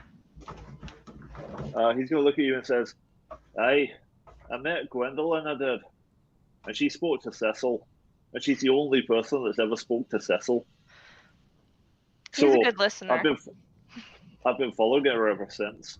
There's a magic tournament. Oh, is that where we're going, Gwendolyn? This will be fun." Yeah, I mean, I didn't get a chance to say where I was going before you were like, yes. And so, you know, it's been fun. I honestly, I think if it weren't for your hammer, we would have been in a lot of trouble on that boat, even more than we were. Okay, don't thank me. Thanks, Cecil. I think she nods to Cecil and is like, as always, Cecil, a star. Thanks, Cecil, for Cecil. I appreciate you guys doing that vamp right there. You set out early in the morning. Unfortunately, with the wagons and moving predominantly uphill, it's gonna take you guys more than a single day. The wagons are not as fast as a horse, and so you're expecting to have to camp over one night. Do you have the is the map working again? Yeah, I got correctly? the map up. Danielle, you are no longer the big screen. That was just the happenstance of who happened to drop into that spot whenever Yeah, I got figured it moved was a around. numbers thing, but So, like, oh boy. but no, the map is the map now. Emerson will spend most of the trip in the morning describing why they are doing this, and it's a long story about a family chain of firstborns doing this tournament, and doesn't stop at any point, regardless of how uninterested people are. Does he seem like he buys in, or they, or she? I'm sorry. I'll do they. They, okay. Did they seem like they buy into like 100%? They're behind this. It's 100% like shonen style, where it's like, I have to do this because I'm the firstborn of my generation. But is very motivated to prove themselves to the family. Okay. So Storo listens to every single word of it. Absolutely every single word all morning, doesn't interrupt, and then looks at you and says, at the end of it, he looks at you and says, You what? Aye. All right. He's saying yes. That's the thumbs up. That sounds all right. Coastal farmland gives way to rolling pastures. Hills in the distance are well forested. The road's dirt, but mostly smooth and well traveled enough.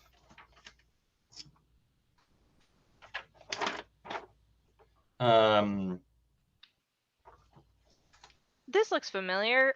Rose, is this kind of like where you're from? I mean, it's kind of like it. It's not. I mean, like it's not quite as green, but it's pretty close. Oh wow. You reach what is the peak, and Bando points out an area that you can see contains the town of Brunthill in the distance, but as nightfall is encroaching, you're not going to be able to make it. And he pulls into a nice clearing off the side of the road for you guys to set up camp for the evening. Did I bring my personalized royal tent with me? You have a royal tent that will fit Cecil. Wait, not even me and Cecil, just Cecil. It's you had to bring the travel size one this time. I think my younger So- siblings are punking me. So I want the four of you to decide what order you're gonna keep watch in. I'll do early morning. Okay. I love getting up first thing. Tony will be last watch. Okay. I'll do late night.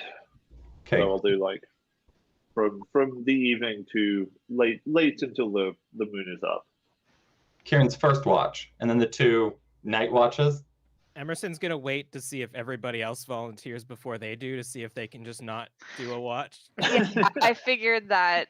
I think Gwendolyn figures that Emerson wants the one closest that they have to stay up the least for, so she'll volunteer for after that, like whatever the second one is. Yeah, you two have the rough ones where you have to like do some sleep and then wake up for a bit and then go back to sleep.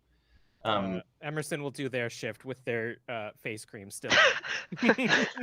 I think Gwendolyn just hands you her quarterstaff and is just like, just poke me with it, but stay away. But poke me with it. It's okay.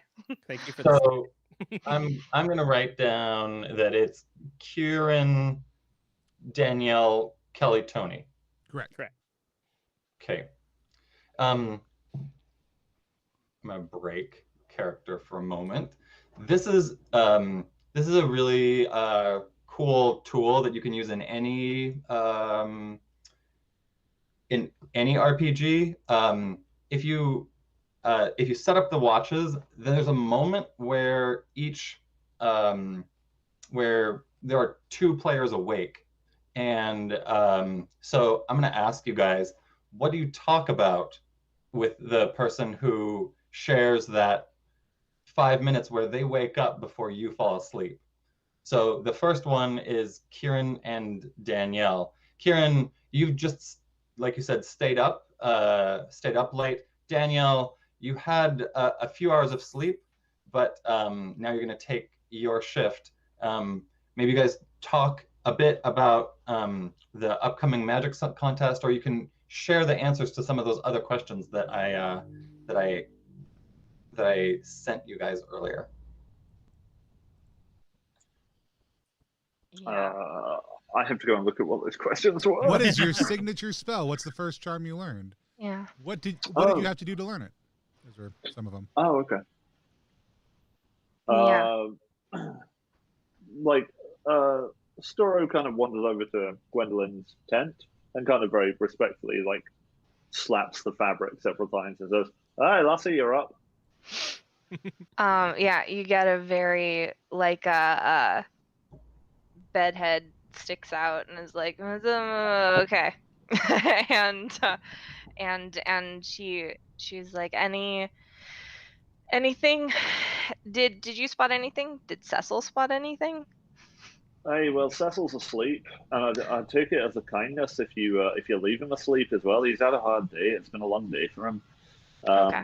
But I think I spotted a couple of good rocks. There's a rock over there, and there's another rock over there. I think that's a piece of shale. But no, didn't see anything else.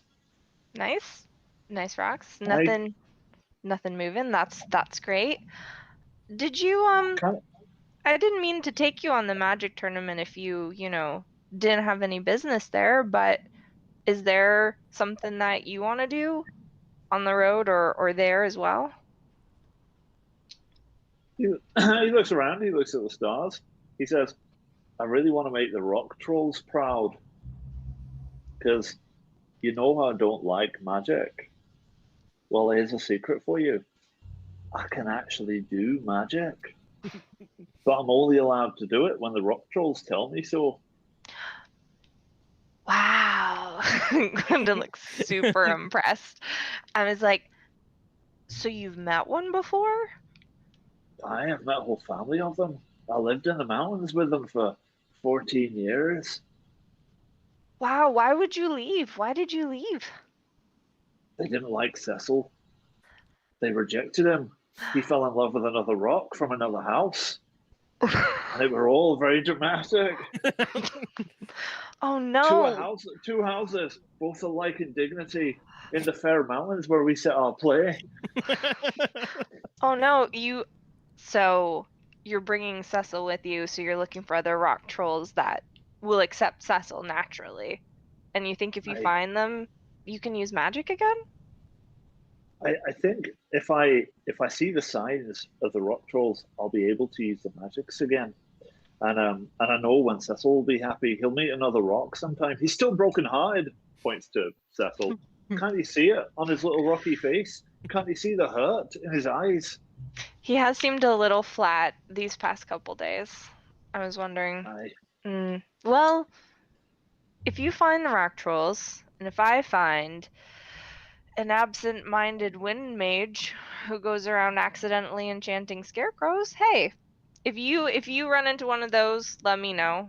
And if I run into a family of rock trolls, I'll tell them I have a friend that they need to speak to. So, I've always wondered, Lassie, because you mentioned the absent-minded wind mage. Did you meet the scarecrow first, or did you meet the wind mage first, or were they the same thing?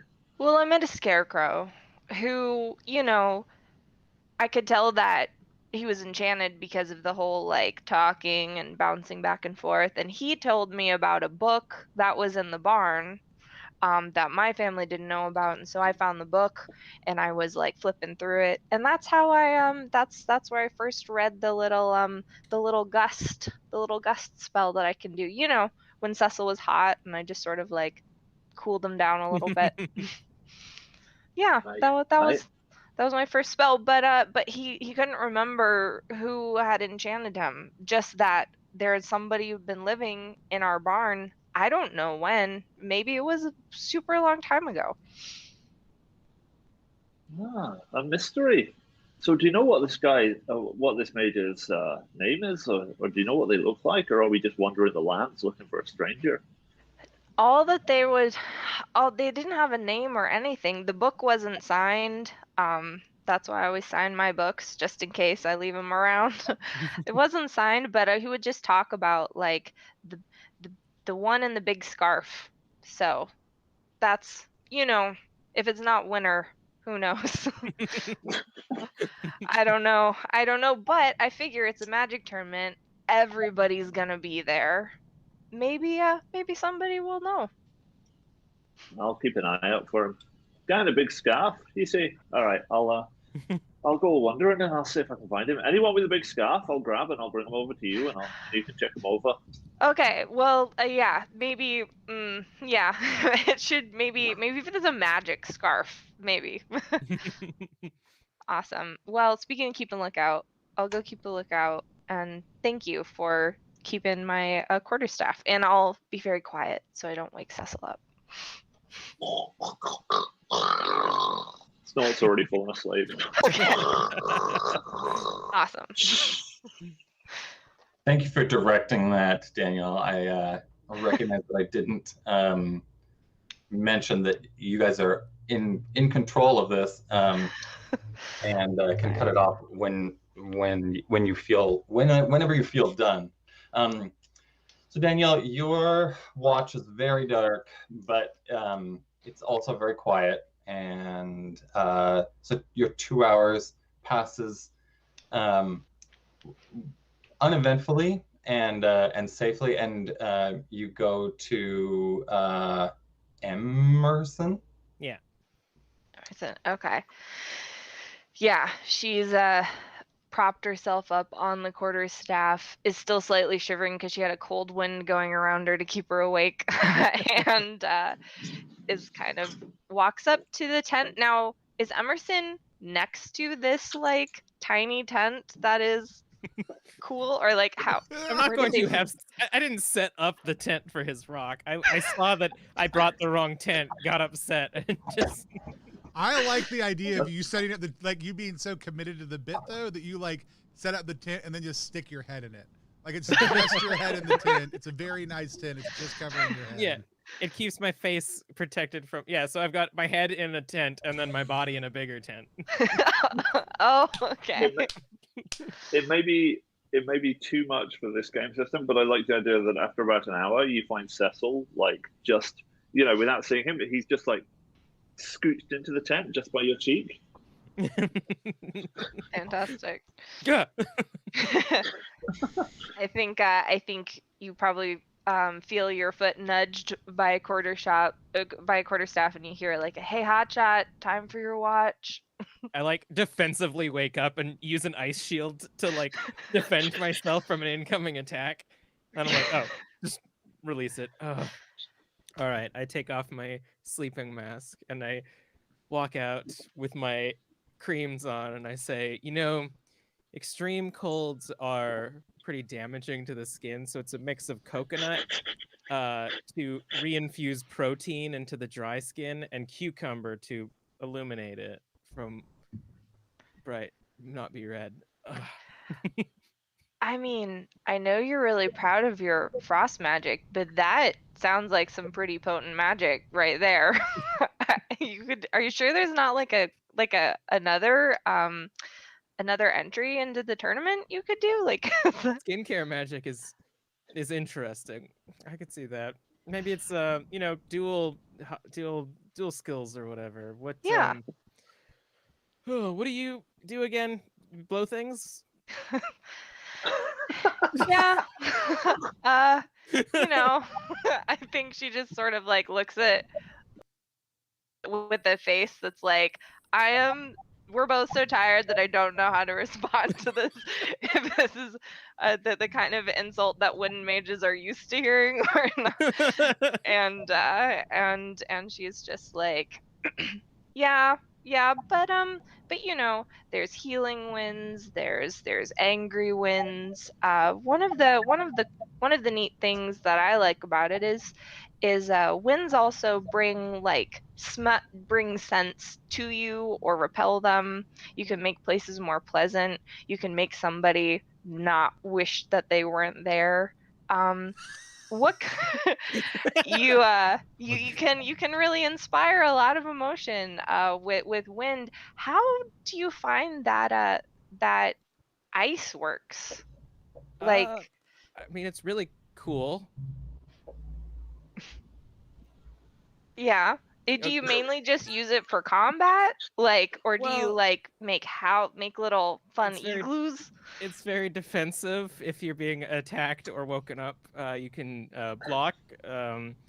Of course, it is quite damaging. I mean, I specialize in transportation. Actually, if there's a large hill or something, I'll sometimes freeze my shield and then ride it down the hill like a snowboard to impress literally everyone around me. Whoa. Awesome. Yeah, was that like the first thing that you got started on? It sounds like you have a really storied heritage.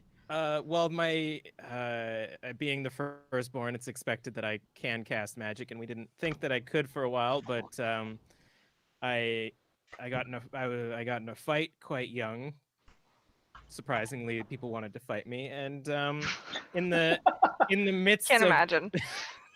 In the midst of receiving some blows from a range, I defensively tried to protect myself, and a shield of ice came up, and I was like, yippee, I can cast magic too, time to start training. And then that was about 10 years ago, and I haven't stopped training since. Just the deadest stare off. Oh man. Well, I think this is the first time Gwenda looks like slightly like, aw, now I feel bad. I feel bad for Emerson.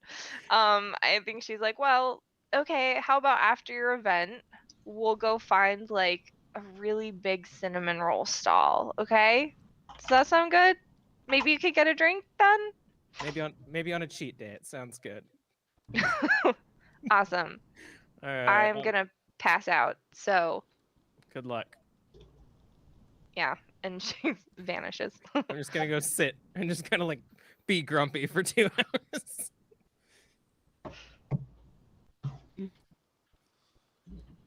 How do you wake up? So my character is sleeping in a hammock made out of spider webs and vines that they've strung between the trees. So how do you wake me up? I'm 100% just making snowballs in my hand and chucking them at you from afar. Snowball. One of them will hit. Man, a lot of them are getting stuck in the webs. I'm so tired. All right. Hey, is it morning already? It's your shift now. Are you ready to? Nothing's happening. Nothing's around. I don't even know why we're doing this. Is this your first time traveling? Yeah. Haven't really left the castle much. How about yourself? I mean, you've got to get out there and see the world. What's the point of power? I hate that. Please, please no. Yeah, you hate not traveling. I understand that. It's the worst. Yeah, I mean, you gotta get out and see. I mean, what's the point in having influence if you can't influence people to experience great things? Like such as? Did you know that there are 72 types of flowers that don't grow? And are you a prince or what are you? It's debatable. I'm like Duke. My father is like a Duke. Okay. So whatever. Do you know that there are 72 types of flowers that grow in your duchy that don't grow anywhere else, but there are 3,076 other types of flowers that grow other places but don't grow in your duchy? No. What? Did you know that there are amazing types of fruit that only grow in incredibly cold climates, but you can't replicate those same exact climates through magic? They have to be made in the soil that's been frozen for an incredibly long time. I don't. Do you know? How do you know all this? My dad is a botanist, so we traveled all over the place. And he and I, well, I mean, mostly he, but then he would let me help him. Would help people cultivate their fields and grow new plants and discover new flowers and all the different things that they can do. Like the cucumber mask that you're wearing right now, like first of all, it's a great brand. It's a great look on you. Like your skin always glows so much. It's not just a normal cucumber. Like I don't know if you know that. It's actually a hybrid. It's part banana. More protein? Wait, what's in a banana again? The starches actually really help the proteins engage with the lipids in your skin, and that's really what gives you that great glow in the morning. So you're telling me that your magic is derived from knowing the contents and locations of flowers and plants? No, I'm saying that if you don't know what's out in the world, you can't know what to expect. And if you don't have a sense of wonder about what's out there, how can you help other people live life to the fullest? I mean, that was never my goal, so I guess I'm in the clear. Well, how about this? If people didn't travel and discover new things, then your skin cream wouldn't work as well as it does. I imagine I would probably find a different skin cream, but I get your point. I'm going to go back to sleep. I would advise I'm up for the day. I'm super excited. This is when I get up anyways. Oh, okay. Well, I'm going to go take a quick 2-hour nap. Wake me when everyone else is awake, please. Yeah, because I would like to talk to other people for a bit. Bye. Don't wake Cecil up when you're getting back in the tent. How does it keep getting in there? Never mind. Tony, to speed us along, we're gonna do this combat without me stopping to explain things, because I'd like to get us wrapped up in about 30 minutes, and so we're gonna show just how clean and fast an OSR combat can be. Tony, where are you standing watch? I'm gonna be sitting up on top of the wagon. Is that a wagon? Yeah. Like I'll be sitting in the front driver's seat area. Yeah. And Cecil is on the seat next to me, and we're having a chat. Excellent. Everyone else, I'm going to say was in a tent over here. And I'm like trying to stifle my giggles at all the jokes that Cecil is telling, because they are just like killing me. Tony, you roll to dodge twice as rocks come in over your head, trying to join Cecil. I'm rolling once for me and once for Cecil, right? Twice for you, please. I dodge. I got a 16, a 6, and then Cecil got a 13. Okay, So Cecil successfully dodges. You take 2 damage as a rock strikes the back Oh wow! of your Look, chest. my character getting damaged again. What a surprise! See, this is why Cecil can't meet anyone, because they keep dodging out of the way whenever rocks come It's to true. meet them. Cecil, you gotta let love come to you. Yeah. She says while she's bleeding from the scalp. It's true. One thing I will say, in Age of Exploration, it's perfectly reasonable to target one person, because you're trying to take their morale down. That's really how you like beat the players. And also, they don't lose turns. Like, you can still act even when you're at 0 hit points. You can still cast cantrips and you can still move. So you're not taken out of combat, and it's not like oh, I'm just here like waiting for combat to end. So yeah, I am gonna try to take you down, Tony. That's correct. You look behind you and you see 2 pairs of beady eyes peeking out from the brush. And Tony, I'll give you a round of combat ahead of everybody else.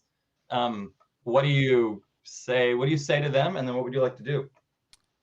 I say, oh, y'all should be careful. I think there's thorns out there, and then I cast Rootbound.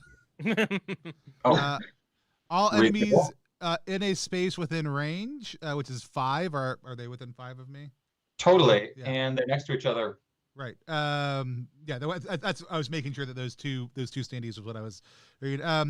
At each space next to it, take D8 damage and are rooted. They must spend 5 movement to free themselves. Roll 2d8. 1 for each of them. That is a 5. That is a 7.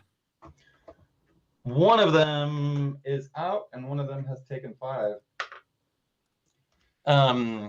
And you maybe call out to the rest of your team. No. Oh, all right. What was that about thorns you said, Rose? Huh? I mean, I did say that loudly so that they could hear me. Yeah, I mean, is the ruckus enough to wake us up at least? I'm gonna say you do wake up, but I'm going to start something. Is the sound of one of them getting stabbed to death by giant thorns growing up through their body enough to wake everybody else? Tony, roll to dodge twice more. Twice again? Yeah. That one was gone. Oh, there's one on the other side. I see now. You said not to wake us up. We could help. That's fine. I didn't know what kind of danger I was getting into. This 11. is what I got happens a in morning, I got a people. 20, so I get max dodge damage. Cecil got a 12. So when you roll a 20 to dodge, you get a sidestep. So if you wanted to reposition, you could. Is cover a thing in this game? Yes. Then I will step towards the one that's already kind of trapped and away from the one behind me, who I'm assuming is the one who I was also dodging from. Yeah, perfect. So you jump behind the cart so that the 2 over here in front will have disadvantage when they roll against you. Everyone else, each of you is going to take some damage as the tent is suddenly set on fire. 3 to Danielle, 1 to Kelly, 3 to Kieran. Oh. And now you guys definitely wake up. Being on fire has that effect sometimes. You see, you can see clearly 2 kobolds right nearby the tent, and there's a large drake. The rapper? This is a type of legless lizard, wingless dragon. Exactly. Like a So, giant yes. lizard. Yeah, so yeah, like Drake. Like Drake. Basically the same. Up here. And now we'll go to the turns again. Tony was first last time, so Tony's going to be last. We'll go in reverse order. So that means Kieran starts? Yes. Okay, so we've got 2 kobolds coming in over there. We've got 2 on the opposite side, thing left. 1 right by one right by Tony currently rooted, which means it'll take, it'll have disadvantage to ranged attacks, and Drake the Rapper. So Snorri's going to open his eyes, look around at everything being on fire, and go, "Hey, this is familiar and fine. Yeah, this is fine." And then he's going to stand up. He's going to move towards the nearest kobolds over there, which are past the crates, I think. Yep, easily make it to one of them at least. And then he's going to go, "Hey, rock trolls, forgive me." And then he's going to cast Earthshake. Oh, I'll allow you to jump up onto these boxes in order to be within range of both of them. Excellent. All right, so that does D12 damage to both of them. So the first one takes 6 damage, and the second one takes 8 damage. They also have had enough. They dive back into the. They look quite shaken, and fall to the ground. And as they pull themselves back up, they scamper back into the brush and away from you. I can't take the rumbling, lads. Can't take the rumbling. Fallen Kieran is Danielle. Yeah, so the kobolds have left, so that means the Drake is still there? Yeah, you can spot the Drake. If you looked around, you could probably see these other 2 kobolds as well. Okay, are they the ones threatening Rose, or were those the ones that ran away? Yes, and. Okay. Really, yes, and you're surrounded by. Okay. I mean, Parrish made it very clear that he is trying to kill my character. Yeah, I was gonna say, I think Tony, just not kill. Demoralize me to death. Whatever. Yeah.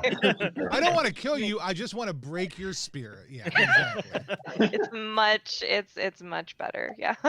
Yeah, Gwendolyn's gonna run out and just be like, "Hey, pick on someone your own sizes," and like plants her quarterstaff and will send out a gust. I think I will use my Winds of Change again and heal a Rose for D10, and then also do D10 of damage to the closest kobold to her. Okay, I think you're gonna have to move a little bit. You might have to move a little bit closer. Oh no, Okay, you have a range, don't you? I have what? That is quite a bit of range. 10 range. Yeah, it's within 10 spaces. Okay. So, but I'm not opposed to running up to using as much of my movement as I need to run over there. Okay, why don't you roll the D10? Okay. One for one of the kobolds. That's a 6. It's currently rooted, but it definitely will be running off as soon as the roots break out. It's gotten rattled a little bit. Okay, cool. And to heal Tony. Oh no, that was only 3. Sorry. That's all I was damaged, so that's great. Oh really? Yes. This is an uplifting gust of wind that lifts your spirits. My hair spins around me, and there's rose petals in the air, and I feel great. Kelly. So I'm gonna stop spooning Cecil, and Cecil's with me now. Oh, that's right. Where did it go? Oh, this is a completely different rock. You wake up and you reach out for Cecil, and you realize, and you're slightly embarrassed. Yeah. I'm going to still face scrubbed, walk around the cart until I can see the Drake within 4 squares. And I'm going to point my short sword at it, which will turn into ice, and I'm going to shoot out a blast of snow and snow manifestation on this Drake. So it will take D6 damage, which is 4 points of damage, and it is now frozen as it like forms into a Drake snowman that's like just as puffy and stuff and has a little carrot that pops out where its nose should be, and I'm like, finally someone's got some chill. Fantastic. Boom. Excellent. And Kieran. Oh no, sorry. I've already gone. Me. Because we're on the opposite direction. I reach out and I reach up above me and I find Cecil and then I stand up and I say, Cecil, attack! And I throw Cecil at one of the, I almost said Cecil, I choose you, but I didn't. I throw Cecil at one of the kobolds on the other side of the thing. I have no idea what damage Cecil does as a rock. I'm pretty sure that Cecil is enchanted. We've established, but who knows what those enchantments are and how they impact damage. I'm sorry. So your action was what? Throwing Cecil at one of the kobolds. Oh, all right.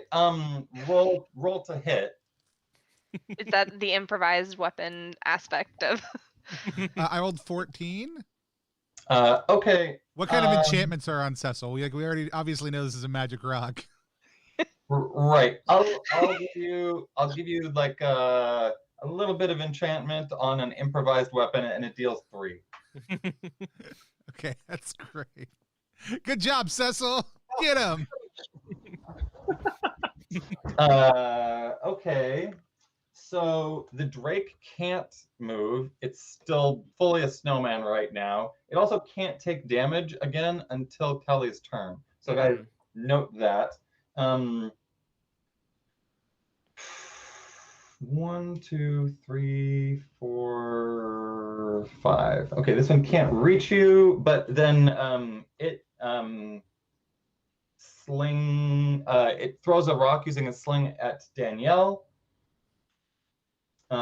This one is, and so roll to dodge. Okay, that's a D20. Right. Okay. And this one is going to move to a position that it has cover, but also you have cover. So Tony, roll 2d20 because you have advantage. We're just flinging rocks at each other. I only got an 8. Daniel, you are hit and take 2 damage from that rock. Not Ow. enchanted, so less damage than Cecil. I got 14 on one of my rolls. Great. It bounces off the wagon. And that's the end of my round. We're back to Kieran. And it moves fast. Okay, so Snorro is going to walk up to the Drake. He's going to stand next to it with the hammer behind like on his shoulder, like a baseball pitcher, like a baseball bat, like a gun on the plate of a baseball game. And he's you can just say going to cricket very bat. calmly, We all know it was your instinct to say cricket bat and not baseball. You can say it. It's fine. We know. Like a guy ready with his cricket bat, Shaun of the Dead style. And he's just very calmly waiting until the Drake unfreezes. Sounds good. I'll give you advantage on your next strike. Daniel?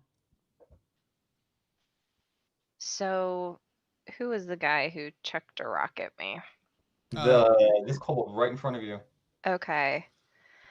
I was like, how could I possibly indicate to Danielle which one it is? And then I realized Parrish can literally just stick his finger out. That's awesome.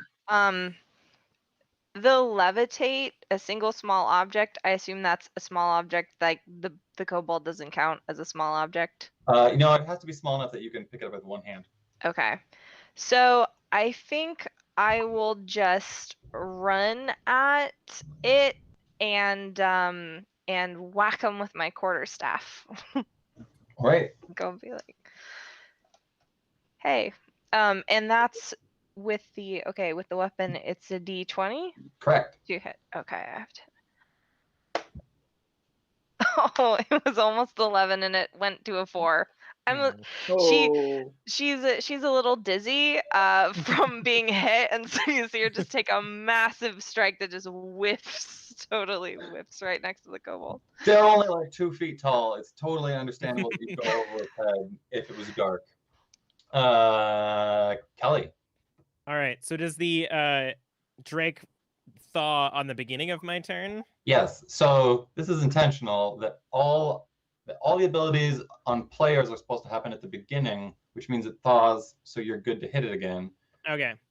So I'm going to sprint up to it now and try to slash it with my sword, because at least once in this game, I would like to hit something with my sword.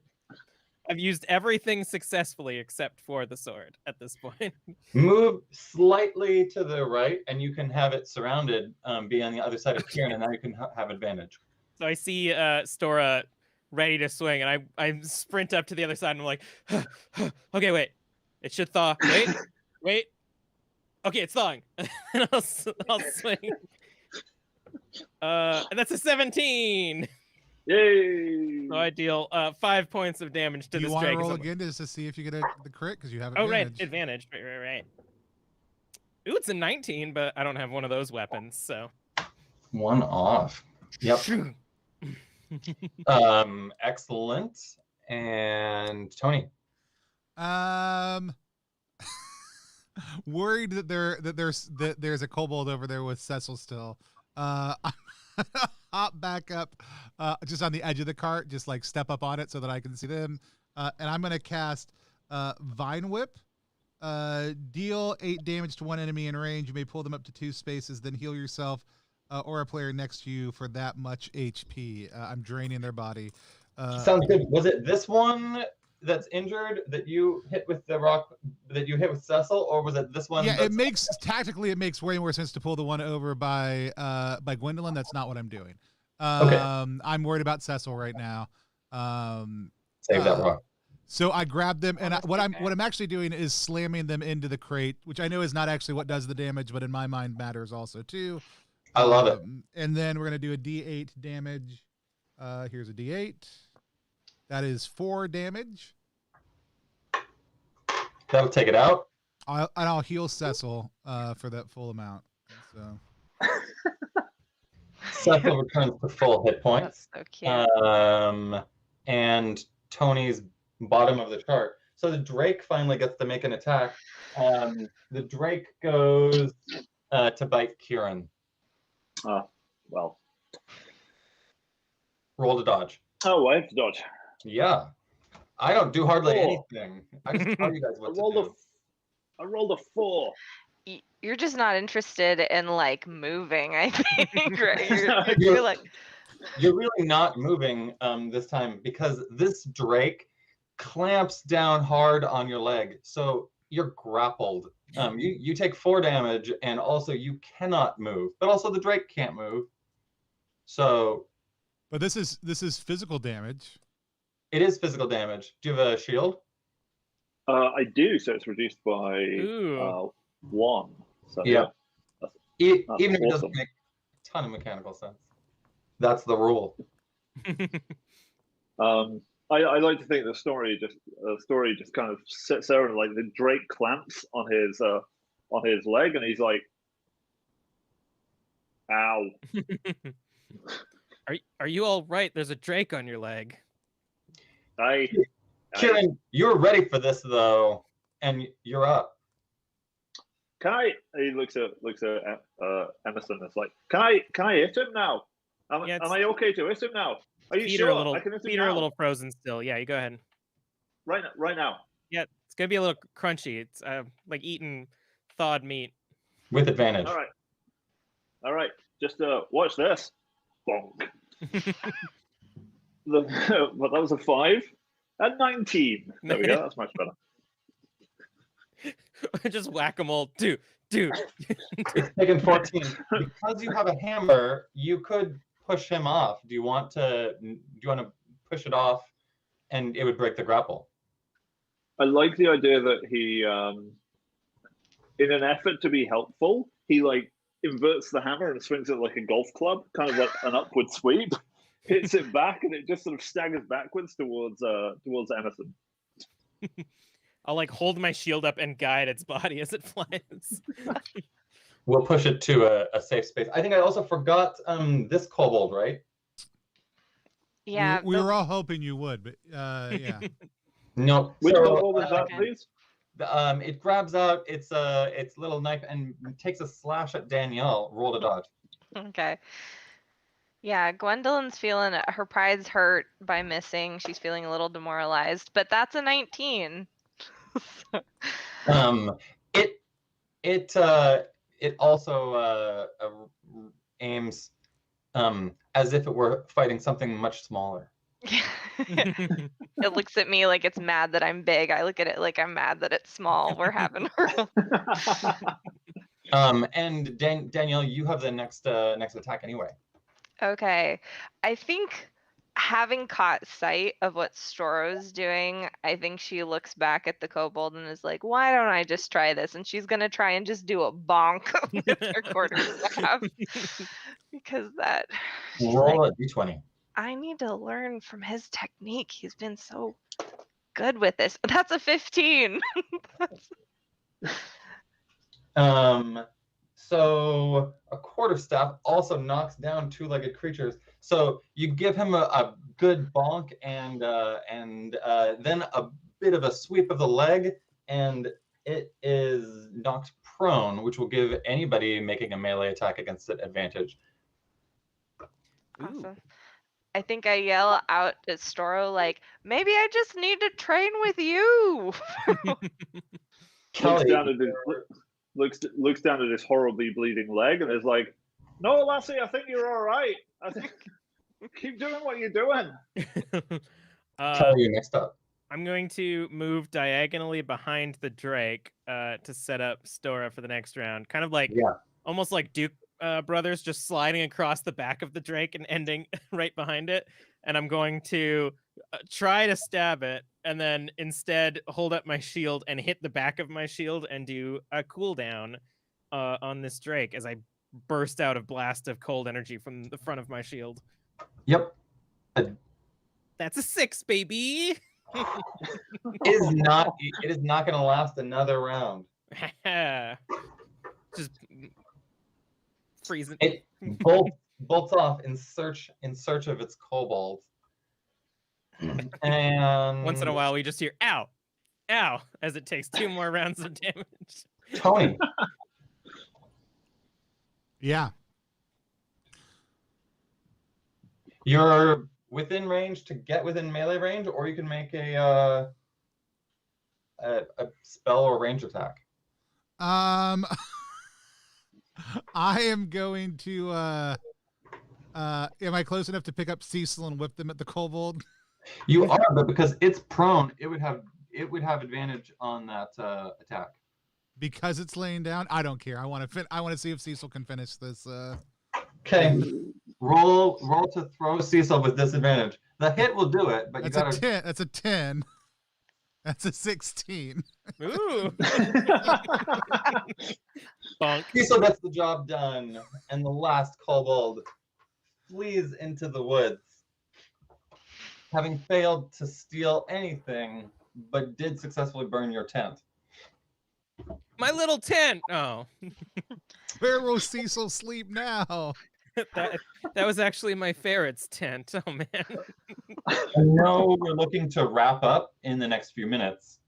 Yeah.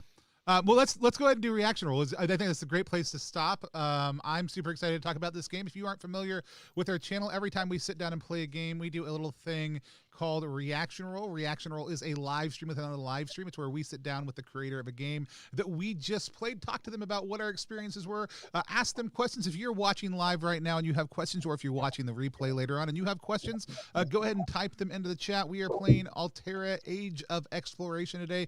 It is a noble, bright game that's great for introducing new or young players to RPGs, but we had an absolute blast playing it as dang old full-grown adults, which just goes to prove that the design does an excellent job for all ages. Whether you're new to GMing, new to role-playing games because you are young or have just never done it before, it's an absolutely great system. I'm going to leave some of the big screen up for right now while we're talking. But my name's Tony. You can find me at Tony Vicinda online, or all of the things we do at +1EXP on social media. You can go to +1EXP.com, find out more about what we do. But I'm going to introduce you to our other players in just 1 second. First, let's hear from the designer, but also a regular player on our channel outside of this, and that is Parrish Danforth. Parrish, tell us who you are, what you do. Tell us a little bit about Age of Exploration also.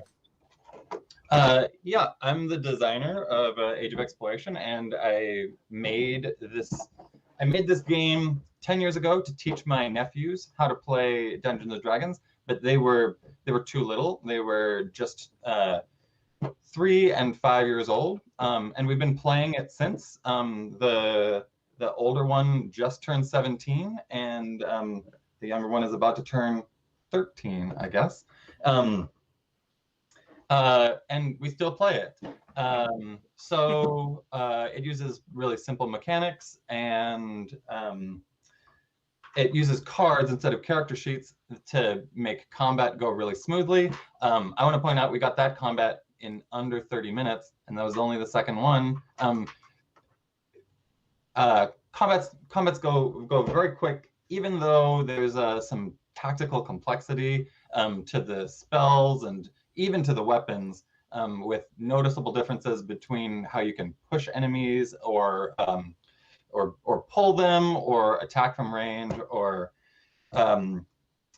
it makes building a character really simple. And I recommend this game to anybody who is looking to teach their friends or family about role playing.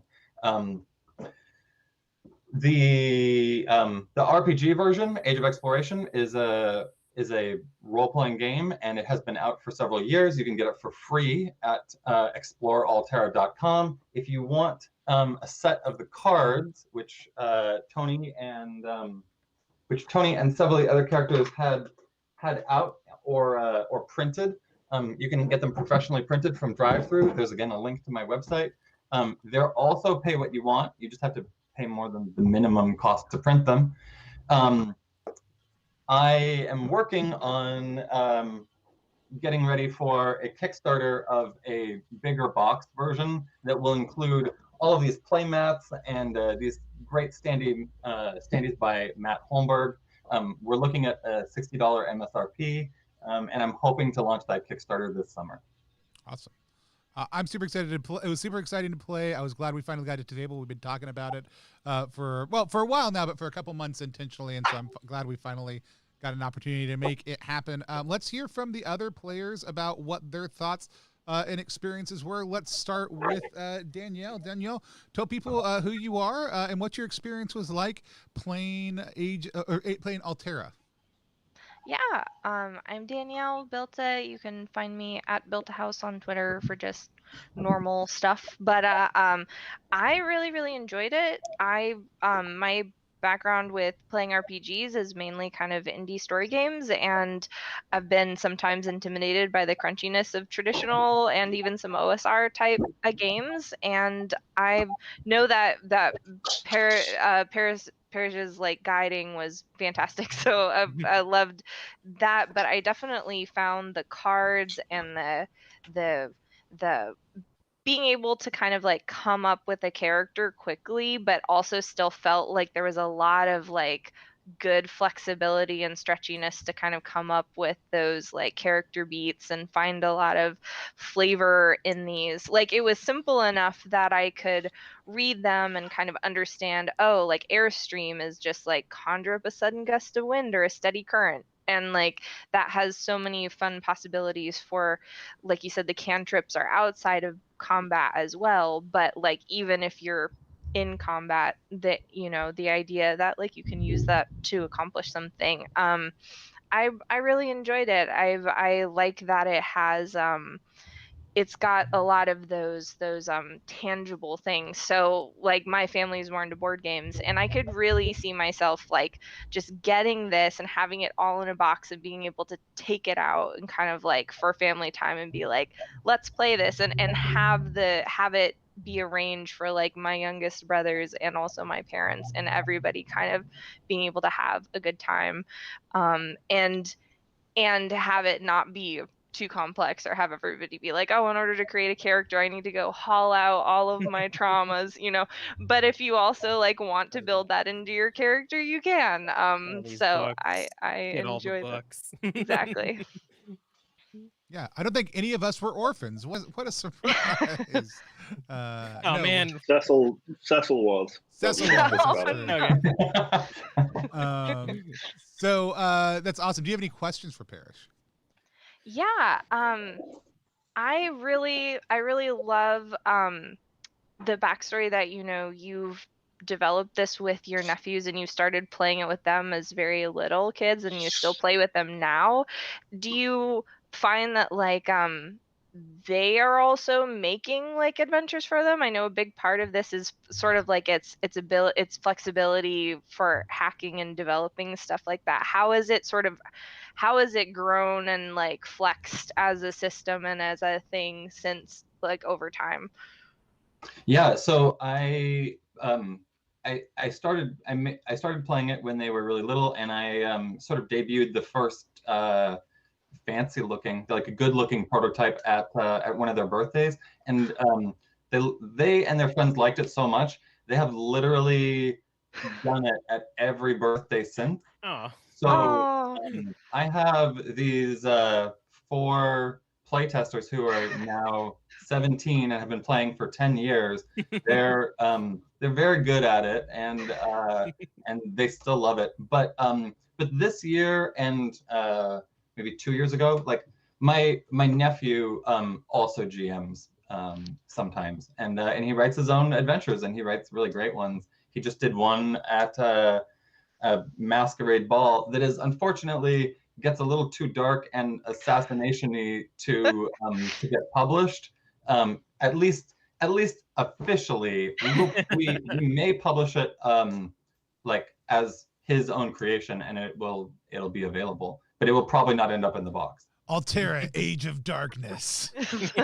But I like that, like the system is flexible enough that even though it's got very cheery, beautiful, kid-friendly art, like you can do an angsty masquerade ball with it as well, like in the world. Awesome. Yeah, Kieran, let's hear from you next. Okay, so I'm Kieran. I'm one half of the Dark Peaks. So we're a tiny little indie publishing company, and we do D&D adventures, and we do original systems, which is coming out soon. And our current game, which is coming in about a month, is Scrapper, a sci-fi space salvage adventure system, which is based on D&D rules, but we've made an awful lot of changes to them. So we call it a hack, but it's more of a total conversion. Parrish, so I actually, I ran into this game before I met you, right? I didn't know that. No, so when I saw that it was you that was creating it, I've been excited to play this game since I saw it, because it just looks so lovely, and I wanted to see if it played as well, as good as it looks. Does that make sense? Like, because the box art and the internal art is so beautiful. I was like, will the game line up with the style of the artwork? And it does, and it's brilliant. I really enjoyed that. That was an absolute blast. Thank you so much. Thank you so much. I didn't know you were a publisher, but let me say this. Since you have access to a lot of other material, the system is very simple and is compatible with like lots of other OSR. So you can easily pull another adventure and run it in Alterra Age of Exploration. You can add stress mechanics to Age of Exploration. I was gonna say, I love the idea of taking like the grim stressfulness of the Dark Peaks and putting it in this sort of super bright, super happy environment. I really enjoyed that. Thank you so much for running it. I particularly liked character creation. I'm a big fan of like super rapid character creation. Like Kelly said, it's you don't want to do like 4 different books to try and create one character. The one thing I was going to ask was, obviously you can see this kind of design lineage, the DNA of Dungeons and Dragons in there, because of the way that you use the D20 dice. I was just checking the math. You could, and this is just a suggestion for you, if people don't have access to like loads of polyhedral dice, because a lot of people don't have a D12, you could actually pretty easily convert it down to just a D6 system. It wouldn't be, you wouldn't change the probabilities very much. No, you're correct. You can use 3d6. Or I'll tell you a little secret. You can roll 4d6 and subtract 4, and it's the same exact thing as a D20. Oh. Really? Oh. Wait, how does? Oh yeah, never mind. Wait, look, I have 46. It works. I don't know if it works. 3d6 is also fairly close, and suitable if you don't have a d20. one thing I wanted to say is if you do hack this system into something truly dark, the morale system was inspired by Darkest Dungeon, and easily can be played in a gritty or like campaign that like feels like a slog and like starts to feel horrible as your morale gets down to 2, and after each fight you're only healing 2 hit points. So you could definitely play this in a longer adventure where morale matters and enemies. Oh, we didn't see any today, but enemies can deal morale damage. So like it can definitely, and like traps can deal morale damage. Like there are things that could make this hackable into a much darker game. On one hand, I think that the variety of mechanics is just wonderful, and you've integrated them so well that you can really see the playtesting that's gone on there and the amount of thought and development put into it. On the other hand, given how beautiful that box is, I couldn't hack it into something dark because it's clearly not meant to be. I mean, look at it. It's bright and happy and enthusiastic, and I love that. So thank you. Thank you. Let's hear from Kelly, whose eyes just got very bright a second ago. Kelly, tell us about your experience playing Age of Alterra, or Alterra Age of Exploration. First off, did you say roll 4d6s -3? -4. So technically you can roll a 0. Because I just rolled a 15 on 4d6s and a 12. So I was like, oh my God, did I actually roll the exact same numbers? No. Hey, my name is Kelly. You can find me on Twitter at @TheMindRight. I am the storyteller for Titties by Night, which is an actual play Vampire the Masquerade stream on Tabletop Titties on our Twitch channel. We're doing our first official episode this Wednesday at 8:30 p.m. PST. I loved this system so much. It is incredibly straightforward. I like the fact that like all of the rules were on the cards, but the rules are simple enough that the card is mostly art, and then it's still understandable as to what we were doing. I recommended this to 3 people while we were on break, 2 of which have kids and one of them just hasn't played an RPG before. And I think it's like Danielle was saying, you can kind of play this with people who've played board games before and maybe kind of trick them into role playing a little bit while it looks like they're playing a board game. You could say, let's play a board game, and they would have no idea. Yeah. And then you're like, oh man, let's play. What if we pretended like we were some characters or something while we're playing this board game? So yeah, I think it's incredibly accessible. We did character creation. We played for like an hour without character names, and then we were like, and then it was mainly because I was like, I gotta say my name just because I want to have a name, but like it didn't impede the flow, and like people still had character moments that they chose to inject. Anyway, not to step. Yeah, and like we started with combat, and it's still felt good. Like it was almost like in media res kind of, just immediately in combat. Yeah.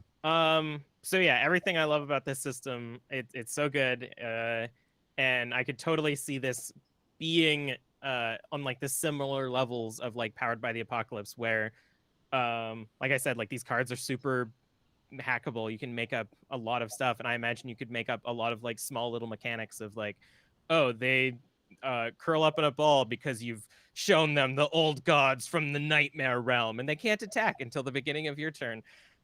So very good. I am kind of curious, like it seems at this point it seems like so tight. Like how much iteration have you been doing over the 10 years? Like has it been just like constantly like reworking and replay testing this whole time?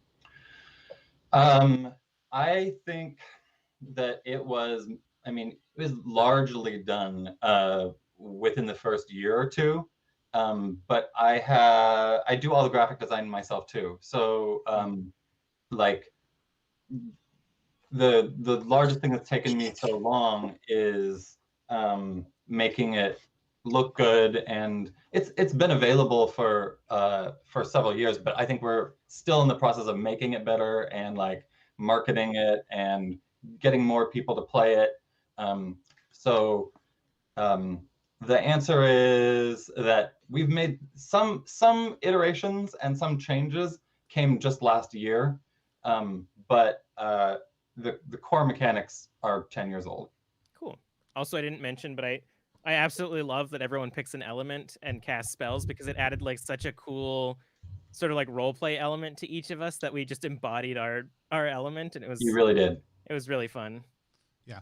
No, I love that part of it. I had a blast playing it. I'll have some more thoughts in a full review coming up later on for the Kickstarter campaign. But I will say some of my favorite things were like Kieran came in hot this morning, which is not calling Kieran out. It's just a reality.